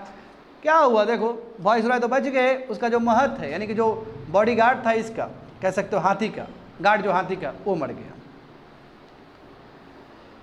तो देखो इन्वेस्टिगेशन होगा, यही इन्वेस्टिगेशन को हम कहेंगे दिल्ली कंस्पिरेसी ट्रायल, क्योंकि दिल्ली में घटना हुआ है नहीं है, आप समझते जाओ। तो लाहौर किस हिसाब से जुड़ा हुआ है, तो पक्का लाहौर के लोग सब होंगे इसमें, इसलिए दिल्ली लाहौर कंस्पिरेसी। आ रहा है समझ में, आ रहा है ठीक से समझ में। देखो यहाँ पे तो रास बिहारी बोस तो बढ़िया से भाग गए, जो मेन आदमी थे, हाँ। और जापान भागने से पहले गदर कंस्पिरेसी में भी इसका इन्वॉल्वमेंट है, मैं बताऊंगा थोड़ी देर में गदर कंस्पिरेसी क्या है। यानी कि ये भाग गए, ये ब्रिटिश के हाथ में नहीं आए। और जापान भागने से पहले ये गदर कंस्पिरेसी में भी इन्वॉल्व थे, और फिर वो करके फिर जापान भी भाग गए, समझे। हाँ, अब यहाँ पे देखो, जब ट्रायल हुआ दिल्ली कंस्पिरेसी का, तो देखो ये लोग बेचारे लोग बसंत कुमार विश्वास, अमीर चंद और अवध बिहारी बेचारे लोग पकड़े गए और इन लोग को एग्जीक्यूट कर दिया गया, मतलब कैपिटल पनिशमेंट, फांसी दे दिया गया इन लोग को। देख रहे हो, सब छोटे छोटे बच्चे लोग से, बहुत ज़्यादा नहीं था, सब यूथ था, 18-19 साल का बच्चा लोग। आ रहा समझ में, बसंत कुमार विश्वास का पिक्चर भी दिया गया, देखो वहाँ पे अच्छे से। तो दिल्ली कंस्पिरेसी समझे ना, वो मेन आदमी भाग गया ना, जिसने प्लानिंग किया था। प्लानिंग करने वाला आदमी का नाम क्या है? रास बिहारी बोस, और वो जाके अभी गदर में भी इन्वॉल्व होगा। अब यहाँ पे देखो, जब गदर का बात होगा स्टूडेंट, तो पढ़ना पड़ेगा ना तुमको कि ये क्या है गदर पार्टी, गदर म्यूटिनी क्या है, ये सब चीज़। देखो सबसे इम्पोर्टेंट है ये गदर का चीज़, ये अपना इंडिया से भी जुड़ा हुआ चीज़ है और बाहर से भी जुड़ा हुआ चीज़ है, समझो। जो ओरिजिनल नेम गदर पार्टी तो बाद में बना, ओरिजिनल जो नेम है गदर पार्टी का, वो क्या नाम था? Pacific Coast Hindustan Association. इसका ये मूवमेंट का जो हेड क्वार्टर था वो सैन फ्रांसिस्को था, यानी कि युगांतर आश्रम इन सैन फ्रांसिस्को। उस समय बताए थे ना, अनुशीलन समिति का बहुत सारा मेंबर वहाँ से ट्रेनिंग भी ले रहा था, बाद में जाके ये इसी को आगे बढ़ाता है। तो अनुशीलन वर्ड भी समझा करो, बात समझे। तो युगांतर आश्रम जो सैन फ्रांसिस्को में, इसका क्या था? हेड क्वार्टर था, ये वहाँ का है। और यहाँ से लोग जा रहे हैं, हाँ, अब मिलकर क्या किया, वहाँ पे एक हेड क्वार्टर बना दिया। सैन फ्रांसिस्को कहाँ पे? San Francisco, United States. अब देखो मेन आदमी जो लोग हैं, सोहन सिंह भकना जो फाउंडिंग प्रेसिडेंट है, और जो को फाउंडर है, यानी कि सेकंड पर्सन कह सकते हो, जो इंपॉर्टेंट पर्सन इस गदर पार्टी का, वो कौन है? लाला हरदयाल है। ये इंपॉर्टेंट पर्सनालिटी है, क्योंकि इनका इन्वॉल्वमेंट और भी बहुत सारा जगह पे है। लाला हरदयाल याद रहना चाहिए, क्योंकि पूछता है यूपीएससी, 3-4 आदमी का नाम दे देगा, बोलेगा बताओ ये कौन सा ऑर्गेनाइजेशन कौन सा पार्टी से जुड़ा हुआ है, ठीक है। तो इनफैक्ट 2023 में यूपीएससी ने इस तरह का सवाल पूछ लिया था। हाँ, अब देखो ये गदर पार्टी मेंबर कौन थे? अरे हमारे इंडियन लोग गए ना, हमारे सिख लोग गए ना बाहर, यूएस में, कनाडा में, यही लोग उसके मेंबर थे। तो वही बोला कि members of the party were the immigrant Sikhs of USA and Canada, जो इंडिया छोड़ के बाहर जाके सेटल हो गए, यही सब मेंबर थे। यानी कि देखो भारत में तो रिवोल्यूशनरी मूवमेंट चल ही रहा है, इसमें कोई सेकंड थॉट नहीं है। भारत के कॉज के लिए, भारत के ब्रिटिश से लड़ने के लिए बाहर भी चल रहा है, और हमारे इंडियंस, हमारे सिख भाई लोग वहाँ से भी लड़ रहे हैं, समझे। आगे देखो क्या हुआ। अच्छा, कुछ हिस्ट्री में कुछ इंसिडेंट हुआ है स्टूडेंट, और जिसके वजह से डायरेक्ट क्लैश हुआ है, इसलिए इसको बोलते हैं फरवरी म्यूटिनी। ये फरवरी के टाइम में कुछ हुआ है स्टूडेंट, समझे। या गदर म्यूटिनी भी कह सकते हो, या गदर कंस्पिरेसी भी कह सकते हो, तीनों नाम ले सकते हो आप। फरवरी म्यूटिनी क्यों? तो समझो, यहाँ पे समझो। एक शिप जिसका नाम है कुमागाटू मारू, हाँ कुमागाटू मारू नाम है, शिप का नाम है, शिप जहाज का नाम है, ठीक है ना, कंफ्यूज नहीं होना है, जहाज हांगकांग का इसलिए ऐसा नाम है। तो जहाज का नाम क्या है? कुमागाटू मारू, ठीक है। तो इंडियंस को लेके पहले गया था कनाडा, बड़े बढ़िया सुनो, इधर सुनो बढ़िया से क्या बोल रहे हैं। शिप हांगकांग से निकल गया कनाडा में, अब कनाडा में बोला भागो यहाँ से, नहीं रखेंगे तुम लोग को। तो बहुत कम आदमी लोग को वहाँ पे दिया रहने के लिए, और अधिकतर आदमी क्या है कि लौटा दिया गया। हांगकांग से शिप गया था कहाँ पे? कनाडा में। कनाडा में नहीं दिया इन लोग को रहने के लिए, बहुत कम ही आदमी वहाँ पे रहा, और बाकी आदमी को लौटा दिया गया। जब आदमी को लौटा दिया गया, तो यहाँ से ये बे ऑफ बंगाल में आएगा, कलकत्ता रीजन में आएगा। वहाँ पे कलकत्ता है ना, कलकत्ता पोर्ट, तो वहाँ पे बज हार्बर है। बज हार्बर मतलब जगह है, कलकत्ता के पास में बज हार्बर है। वहाँ पे डायरेक्ट बैकलैश हो गया इंग्लिशमैन से, और उसमें कई हमारे जो गदर पार्टी के जो मेंबर थे, कई लोग मारे गए, उसमें ओपन कन्फ्लिक्ट हो गया। और ये जो हुआ था फरवरी में हुआ था, इसलिए फरवरी म्यूटिनी है ये। बाद में वहाँ का जो रेलवे स्टेशन है उसका भी नाम बदल के रख दिया गया बज रेलवे स्टेशन, ऐसे कुछ। और इस चीज़ से काफ़ी प्रभावित हुए थे भगत से, बोले वाह ऐसा किया हमारे भगत सिंह का पूरा देखोगे फैमिली मेंबर सब रिवोल्यूशनरी लोग थे, बात समझे। उनके जो अपने चाचा अजीत सिंह, वो तो और खतरनाक आदमी थे। उन्होंने अंतिम जो सांस लिया था वो 15 अगस्त 1947 था, जिस दिन भारत को आज़ाद मिला था। देखो अपने कम से कम जीवन काल में वो देख लिया आज़ादी, तो कितना सुकून से मरे होंगे अजीत सिंह। माँ बेचारा भगत सिंह को तो ये भी नसीब नहीं हुआ, उनको तो 1931 में ही फांसी दे दिया गया, ये भी जानते हैं हम लोग। आ रहा है समझ में?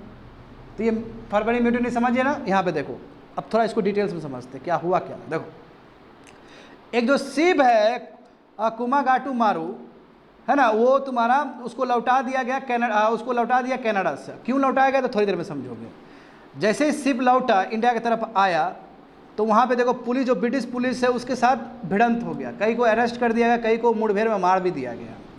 जिस गुस्से से देखो गदर पार्टी ने कहा कि हम वार करेंगे ब्रिटिश के अगेंस्ट, ठीक है। तो इसलिए अब ये लोग भी बहुत ज़्यादा हाइपर हो गए, लड़ना शुरू कर दिए। इसलिए 21 फरवरी 1915 को म्यूटिनी इंडिया में घोषित की। म्यूटिनी यानी कि भारत में म्यूटिनी हो चुका है, यानी कि रिवोल्ट कर रहा है। अब देखो ये लोग को सबसे बड़ा सपोर्ट ये था कि सिख वाले लोग सब ज़्यादातर ब्रिटिश आर्मी में थे। तो ये लोग को लगता था कि हम जब सिख वाले लोग को बोलेंगे तो भाई सिख तो सिख के लिए काम करेगा ही करेगा। मगर इन लोगों को ये नहीं पता कि ब्रिटिश ने किस तरह से ऑर्गेनाइज करके रखा है। बात समझ रहे हो। अच्छा, कल जनरल डायर का देखे थे ना हम लोग, हाँ, और वो महंत लोग क्या किया। तो फिर तो ये लोग जानते थे, ब्रिटिश लोग जानते थे कैसे ऑर्गेनाइज करके रखा, कैसे पंजाबी को ही पंजाबी के अगेंस्ट लड़वाना है। खैर अभी थोड़ी देर में और भी समझोगे। देखो तो ये समझे, गदर पार्टी ने एक वार प्रोक्लेम किया कि वार लड़ने वाले हैं, उसी को डे ऑफ म्यूटिनी कहा जाता है। अब यहाँ पे समझो सवाल ये है, आखिर कनाडा से ये शिप को क्यों वापस किया गया। सवाल ये उठता है ना, ऐसा कनाडा में क्या चीज़ हुआ कि शिप वापस कर दिया गया। तो यहाँ पे समझो कि 1819 का 1890 का ऐसा समय था जहाँ पे बहुत ज़्यादा ही इमिग्रेशन हो रहा था कनाडा और यूएस में, और अलग अलग जगह से लोग आ रहे थे, एशिया से लोग आ रहे थे, हाँ, हांगकांग से लोग आ रहे थे। और ये सभी क्या थे, सब लैंडलेस पीजेंट्स थे। वो लोग आ रहे थे अपना बेटर लाइफ के लिए। आखिर एक आदमी दूसरे कंट्री जाता है बेटर लाइफ के लिए, लाइवलीहुड के लिए। तो जितने भी लैंडलेस पीजेंट्स थे, जितने भी पंजाब के एक्स सोल्जर थे, यही कारण तो है। देखो कनाडा में पूरा भरा हुआ है ना पंजाबी लोग, उस समय से ही पंजाब में जाते थे और उस समय से कनाडा में ये लोग सब जाते थे। मैं ये लोग हांगकांग से जा रहे थे कनाडा और यूएस में, ठीक है, इसलिए इस शिप का नाम ऐसा है। और अधिकतर जो इमिग्रेंट्स थे, जो लोग जा रहे थे, सब लेबर क्लास के लोग सब थे। वो लेबर काम करना चाहते थे वहाँ के प्लांटेशन, क्योंकि कनाडा यूएसए प्लांटेशन के लिए जाना जाता है। आया समझ में। तो अमेरिकन वाइट सब जो थे वहाँ के कनाडा वाले यूएस वाले, ये लोग को लग रहा था कि ये तो ब्राउन इन्वेजन है, क्योंकि हमारा जो कलर है वो ब्राउन है। एशिया का जो कलर है उसको ब्राउन कहा जाता है, यूरोप क्या है वाइट। ये ब्राउन इन्वेजन यानी कि ये लोग आएगा हमारा नौकरी खा जाएगा। वही कह सकते हो फार राइट वाला वो थॉट प्रोसेस। तो ये लोग क्या करेगा, नियम कायदा लेके आएगा। वही जो लॉ है उसी को बोलते हैं कंटिन्यूअस पैसेज एक्ट। अब कंटिन्यूअस पैसेज एक्ट में क्या था, इसमें बोला गया कि जो भी इंडियंस यहाँ पे आना चाहता है वो अब जिस कंट्री में बर्थ हुआ है उसी कंट्री से आए। कहने का मतलब तुम इंडिया से आओ, हांगकांग से नहीं, ये है। और सिटीजनशिप साथ लेके आओ, नंबर 1। और दूसरा देखो, दूसरा जो पैरामीटर वो और ख़तरनाक है कि जब तुम आओगे इंडिया यहाँ पे कनाडा में, तो कम से कम तुमको $200 होना चाहिए। उस समय $200 का मतलब है अनइमेजिनेबल अमाउंट। कहाँ से लेके आएगा, ये तो गरीब है, कितना पैसा, कैसे इतना पैसा लेके जाएगा वहाँ पे। तो पहला पैरामीटर में भी फेल होने का चांस है। चलो पहला पैरामीटर में आप पास भी कर सकते हो, क्योंकि कई लोग तो हमारे इंडियंस लोग भी थे, हांगकांग से नहीं, यहाँ से भी जा सकते। मगर जो सेकेंड पैरामीटर है वो कहाँ से लाओगे। $200 लाना मतलब ईजी नहीं है ना जी। तो इसका मतलब क्या, अधिकतर आदमी को वहाँ से लौटा दिया जाएगा as per this continuous passage act. आ रहा है समझ में ना। आगे देखो, ट्रेजेडी हो गया, इसी को बोलते हैं कोमागाटा मारू ट्रेजेडी, 1914 में हुआ था। ये ट्रेजेडी क्या है, जो शिप हांगकांग से चढ़ के वैंकूवर की तरफ जा रहा था, कनाडा की तरफ जा रहा था, वो कब पहुंचा, 23 मई 1914 को पहुंचा। आप समझते जाओ। उस समय जो गुरदीप सिंह थे, इनका चेहरा देख रहे हो, वो ओनर थे उस शिप का। इस शिप का कौन सा शिप का, कोमागाटामारू जो शिप है उसका ये ओनर थे। अब इनको प्रेशराइज किया गया कि पैसा लाओ, तुम आया है इतना, तुमको ड्यूज देना पड़ेगा, था ना ड्यूज। शिप लेके आया है यहाँ पे, तुम डॉक कर रहा रख रहा है, तो यू हैव टू पे। तो इन्होंने कहा कि एक साथ तो हम नहीं दे सकते हैं पैसा। He said that he would do, इन्होंने कहा कि जो हम कार्गो, जो सामान लेके आए हैं हांगकांग से बेचने के लिए, पहले ये हम बेच देंगे, जो कमाएंगे उसके बाद आपको हम दे देंगे। मैं बोला कि ऐसा नहीं हो सकता है। बात समझ में आ रहा है ना। तो ये अपना कार्गो लेके भी आए, अब बोले कि हमको अनलोड करने दो, यानी कि हमको यहाँ पे निकालने दो, यहाँ बेचेंगे, जो भी पैसा आएगा तुमको दे देंगे, तुम्हारा जो अमाउंट बनता है। ये अपना कनाडा का जो अथॉरिटी है उसके साथ बातचीत हो रहा है। तो देखो नहीं माना। He said that he would do after selling cargo but ship was, मैं शिप को बोला नहीं नहीं, तुम कार्गो यहाँ पे नहीं, नीचे नहीं कर सकते हो, यहाँ पे नहीं उतार सकते हो। क्लास हो गया। इंडियंस एजिटेशन करना शुरू कर दिया गवर्नमेंट के अगेंस्ट। ये कनाडा गवर्नमेंट की तरफ हो रहा है, समझे। और बाद में क्या हो कि केवल उसमें इतने लोग थे, उसमें से केवल 24 पैसेंजर्स को ही कनाडा रुकने का मौका मिला। अब बाकी को बोला कि भागो यहाँ से। तो यहाँ से अब वैनकूवर से फिर जाएगा वो इंडिया की तरफ, और इंडिया में जब बंगाल में आएगा तो बंगाल में ब्रिटिश लोग बोलेगा कि ये म्यूटिनी करने के लिए आया, बैकलैश हो जाएगा, बहुत सारे लोग मर जाएंगे, गुस्सा हो जाएगा, वही फरवरी म्यूटिनी है। आया समझ में? देखो लंबा, अब देखो एक तो थका हुआ यहाँ से गया तो खाली 24 पैसेंजर को रखा, बाकी लोग तो बेचारे फिर हताश होकर बैक हो रहे हैं ना, बंगाल रीजन में आ रहे हैं। देखो क्या हुआ वहाँ पे। तो कोमागाटामारू जो है वो तुम्हारा हुगली, बोले ना कलकत्ता के आसपास हुगली का जो हार्बर है जहाँ पे रुकता है गाड़ी, शिप सब रुकता है, उसी को बोलते हैं बजबज हार्बर, वहाँ पे रुका। ब्रिटिश पुलिस को लगा कि भाई ये जो जितने भी आए सब रेबल्स है, हमारे अगेंस्ट लड़ने वाले लोग सब है। शिप को सर्च किया गया, 6 वर हर्डेड इन ट्रेन, शिप को खदेड़ के ट्रेन में डाला गया, बोला जाओ पंजाब निकलो यहाँ से, तुम लोग रेबल्स लोग हो, बैकलैश करेगा है ना। सबने रिफ्यूज किया, हम पंजाब नहीं जाएंगे, समझे। तो पुलिस ने ओपन फायर किया, कई लोगों को जेल किया। इसी को बोलते हैं बज राइट्स कहते हैं, कि बज में इतना बड़ा हादसा हो गया, और इसी को म्यूटिनी भी कहते हैं, क्योंकि ये लोग प्राण ले लिए गदर पार्टी के मेंबर सब कि हम इसको खदेड़ के ही रहेंगे। समझ गए ना। ये गुरदीप सिंह, देखो वही गुरदीप सिंह जो मालिक एस्केप पुलिस से भाग गया, और 7 साल बाद इसने सरेंडर कर दिया, क्योंकि जानते हो वारंट निकल ही जाएगा तो खोज ही लेगा इसको। तो समझिए बज राइट्स क्या है। ये कोमाटागामारू ये जो ट्रेजेडी है वो क्या है, ये पूछता है, बहुत ही फेवरेट टॉपिक है ये वाला चीज़। गदर पार्टी से पूछे कौन सा पार्टी से रिलेटेड है, तो गदर पार्टी से रिलेटेड है। आगे देखो स्टूडेंट, जब इंडिया में बिल्कुल जब आया, ये लोग आया ना, ये म्यूटिनी बोला है ना कि म्यूटिनी है ये, तो क्या थॉट प्रोसेस इसके दिमाग में, गदर पार्टी के मेंबर लोग, यानी कि ये जो इन लोगों का थॉट प्रोसेस क्या था। ये लोग का थॉट प्रोसेस था कि देखो अभी फर्स्ट वर्ल्ड वार हुआ है, फर्स्ट वर्ल्ड वार में भले ही ब्रिटिश जीता हो तो एनर्जी तो लॉस हो गया ना जी, पैसा रुपया चला गया, और ये लोग को लग रहा था कि ये बेस्ट टाइम है ब्रिटिश को अटैक करने का, ब्रिटिश कमज़ोर हो चुका है, ब्रिटिश को अटैक करेंगे तो हो सकता है हमको आज़ादी मिल जाए। और दूसरी बात है कि सिख आर्मी है ब्रिटिश में भी, तो सिख आर्मी जरूर हेल्प करेगा इन लोग को। तो ये थॉट प्रोसेस था इनका। देखो तो वर्ल्ड वार 1 के बाद ब्रिटिश का एनर्जी लॉस हो गया, और अधिकतर जो ब्रिटिश आर्मी में थे वो सिख थे। तो गदराइट्स को लगा, गदर पार्टी के जो मेंबर्स उनको लगा कि गोल्डन अपॉर्चुनिटी है कि भारत में सेल्फ रूल किया जाए, क्योंकि सिख आर्मी है, उनको बोल दिया जाए हो जाएगा, काम हो जाएगा। तो लीडर्स ने कहा कि चलो ठीक है बाहर चलते हैं, और एंटी ब्रिटेन जो सेंटीमेंट है सबको इकट्ठा करते हैं। ऐसे भी जानते हो गदर पार्टी का जो मेन हेडक्वार्टर कहाँ है, सैन फ्रांसिस्को में है। आज जितने भी इमिग्रेंट्स हैं सब काम कर रहे हैं उसके लिए। ऐलाने जंग, इसका मतलब प्रोक्लेमेशन वार इशू कर दिया गया, इंडियंस के बीच में दे दिया कि हम लोग जंग लड़ने वाले हैं ब्रिटिश के अगेंस्ट। देखो उस समय देखो पावरफुल स्पीच दिया जा रहा था लीडर्स के द्वारा, एनआरआई जो एकदम बाहर भी, देखो गलत हो रहा है हमारे देश में, इंडिया में हो रहा था ना, बाहर एनआरआई लोग दे रहे हैं गलत हो रहा है, इंडिया में हमारे लोग को मारा जा रहा है, सही टाइम है ब्रिटिश को हटाने का। इस तरह का बहुत पावरफुल स्पीच सब। मैं कमजोरी देखो, गदराइट का सबसे बड़ा कमजोरी ये है कि पोर सेंस ऑफ सीक्रेसी, जो भी प्लानिंग करता था ना सब पता चल जाता था ब्रिटिश को, क्योंकि ब्रिटिश का जो स्पाई जो होगा बहुत तगड़ा होगा ना, जैसे अभी इजराइल का स्पाई कितना तगड़ा है, वो सब कुछ पता कर लेता है। ये लोग बहुत ही, सोचो कि अब लीक हो गया, अब एक मीटिंग हुआ उसमें बहुत कुछ प्लानिंग होगा ना, सब बात लीक हो गया। ब्रिटिश को पहले पता चल जाता था। ऑर्गेनाइजेशन देखो ठीक नहीं था इन लोग का। हाँ बताओ, ये कोई स्टेप्स ही नहीं लिए, जो इन्फॉर्मेशन लीक हो रहा था कैसे प्लग हो, उस तरह कोई स्टेप्स ही नहीं लिया गया। और दूसरी बात है कि इंडियन पीपल किसको लेना है किसको नहीं लेना है कंफ्यूज थे, क्योंकि जानते हो कि यहाँ तो इंडियन का हालत खराब करके रखा है इंडिया में। तो ये लोगों को पता नहीं चला कौन हमारा है कौन दूसरा है। अरे खबरी बन जाता था तुरंत जाके ब्रिटिश का, वो खबर सुना देगा, ब्रिटिश का वो लोयल बन गया, उसको टाइटल दे देगा, हाँ बहुत अच्छा तुम्हारे जैसा आदमी चाहिए हमको। तो ब्रिटिश ने तो इंडियंस को नेगेटिवली यूज़ किया है ना, इंडियंस का अगेंस्ट इंडियन को लड़वाया है। तो ये नहीं समझ पाए ये। और दूसरी बात है, इन लोगों को लगा कि ब्रिटिश को निकालना बड़ा ही ईजी है, तो इम्पेरियलिज्म का जो सेंस है ये नहीं समझ पाए। इनको क्या पता कि इतना बड़ा ऑर्गेनाइजेशन बना के रखा है ब्रिटिश, आज़ादी तो अभी बहुत लंबा चला ना।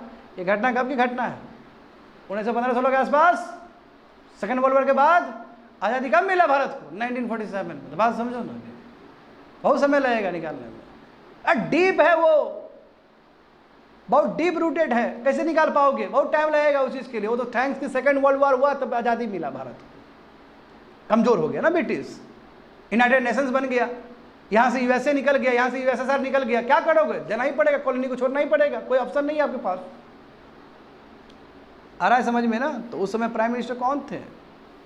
हाँ, चर्चिल, याद होना चाहिए, बाद में पढ़ोगे। खैर, फर्स्ट लाहौर कंस्पिरेसी ट्रायल 1915। देखो अब ये लोगों को पकड़ेगा ना, दिल्ली लाहौर कंस्पिरेसी याद है ना? देखो वो बिल्कुल वही है। देखो तो गदर कंस्पिरेसी या फेल्ड फरवरी म्यूटिनी, बोले थे ना कि सिख का हेल्प ले लेंगे, ये वो करेंगे। मैं जानते हो कि इन लोगों का सीक्रेसी इतना पोर था कि कुछ नहीं हो पाया।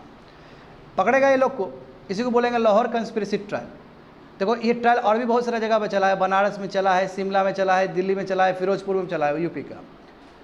लाहौर में देखो क्या हुआ, तो लाहौर में एक स्पेशल ट्रिब्यूनल बनाया गया, कह सकते हो एक तरह से जज को रखा गया।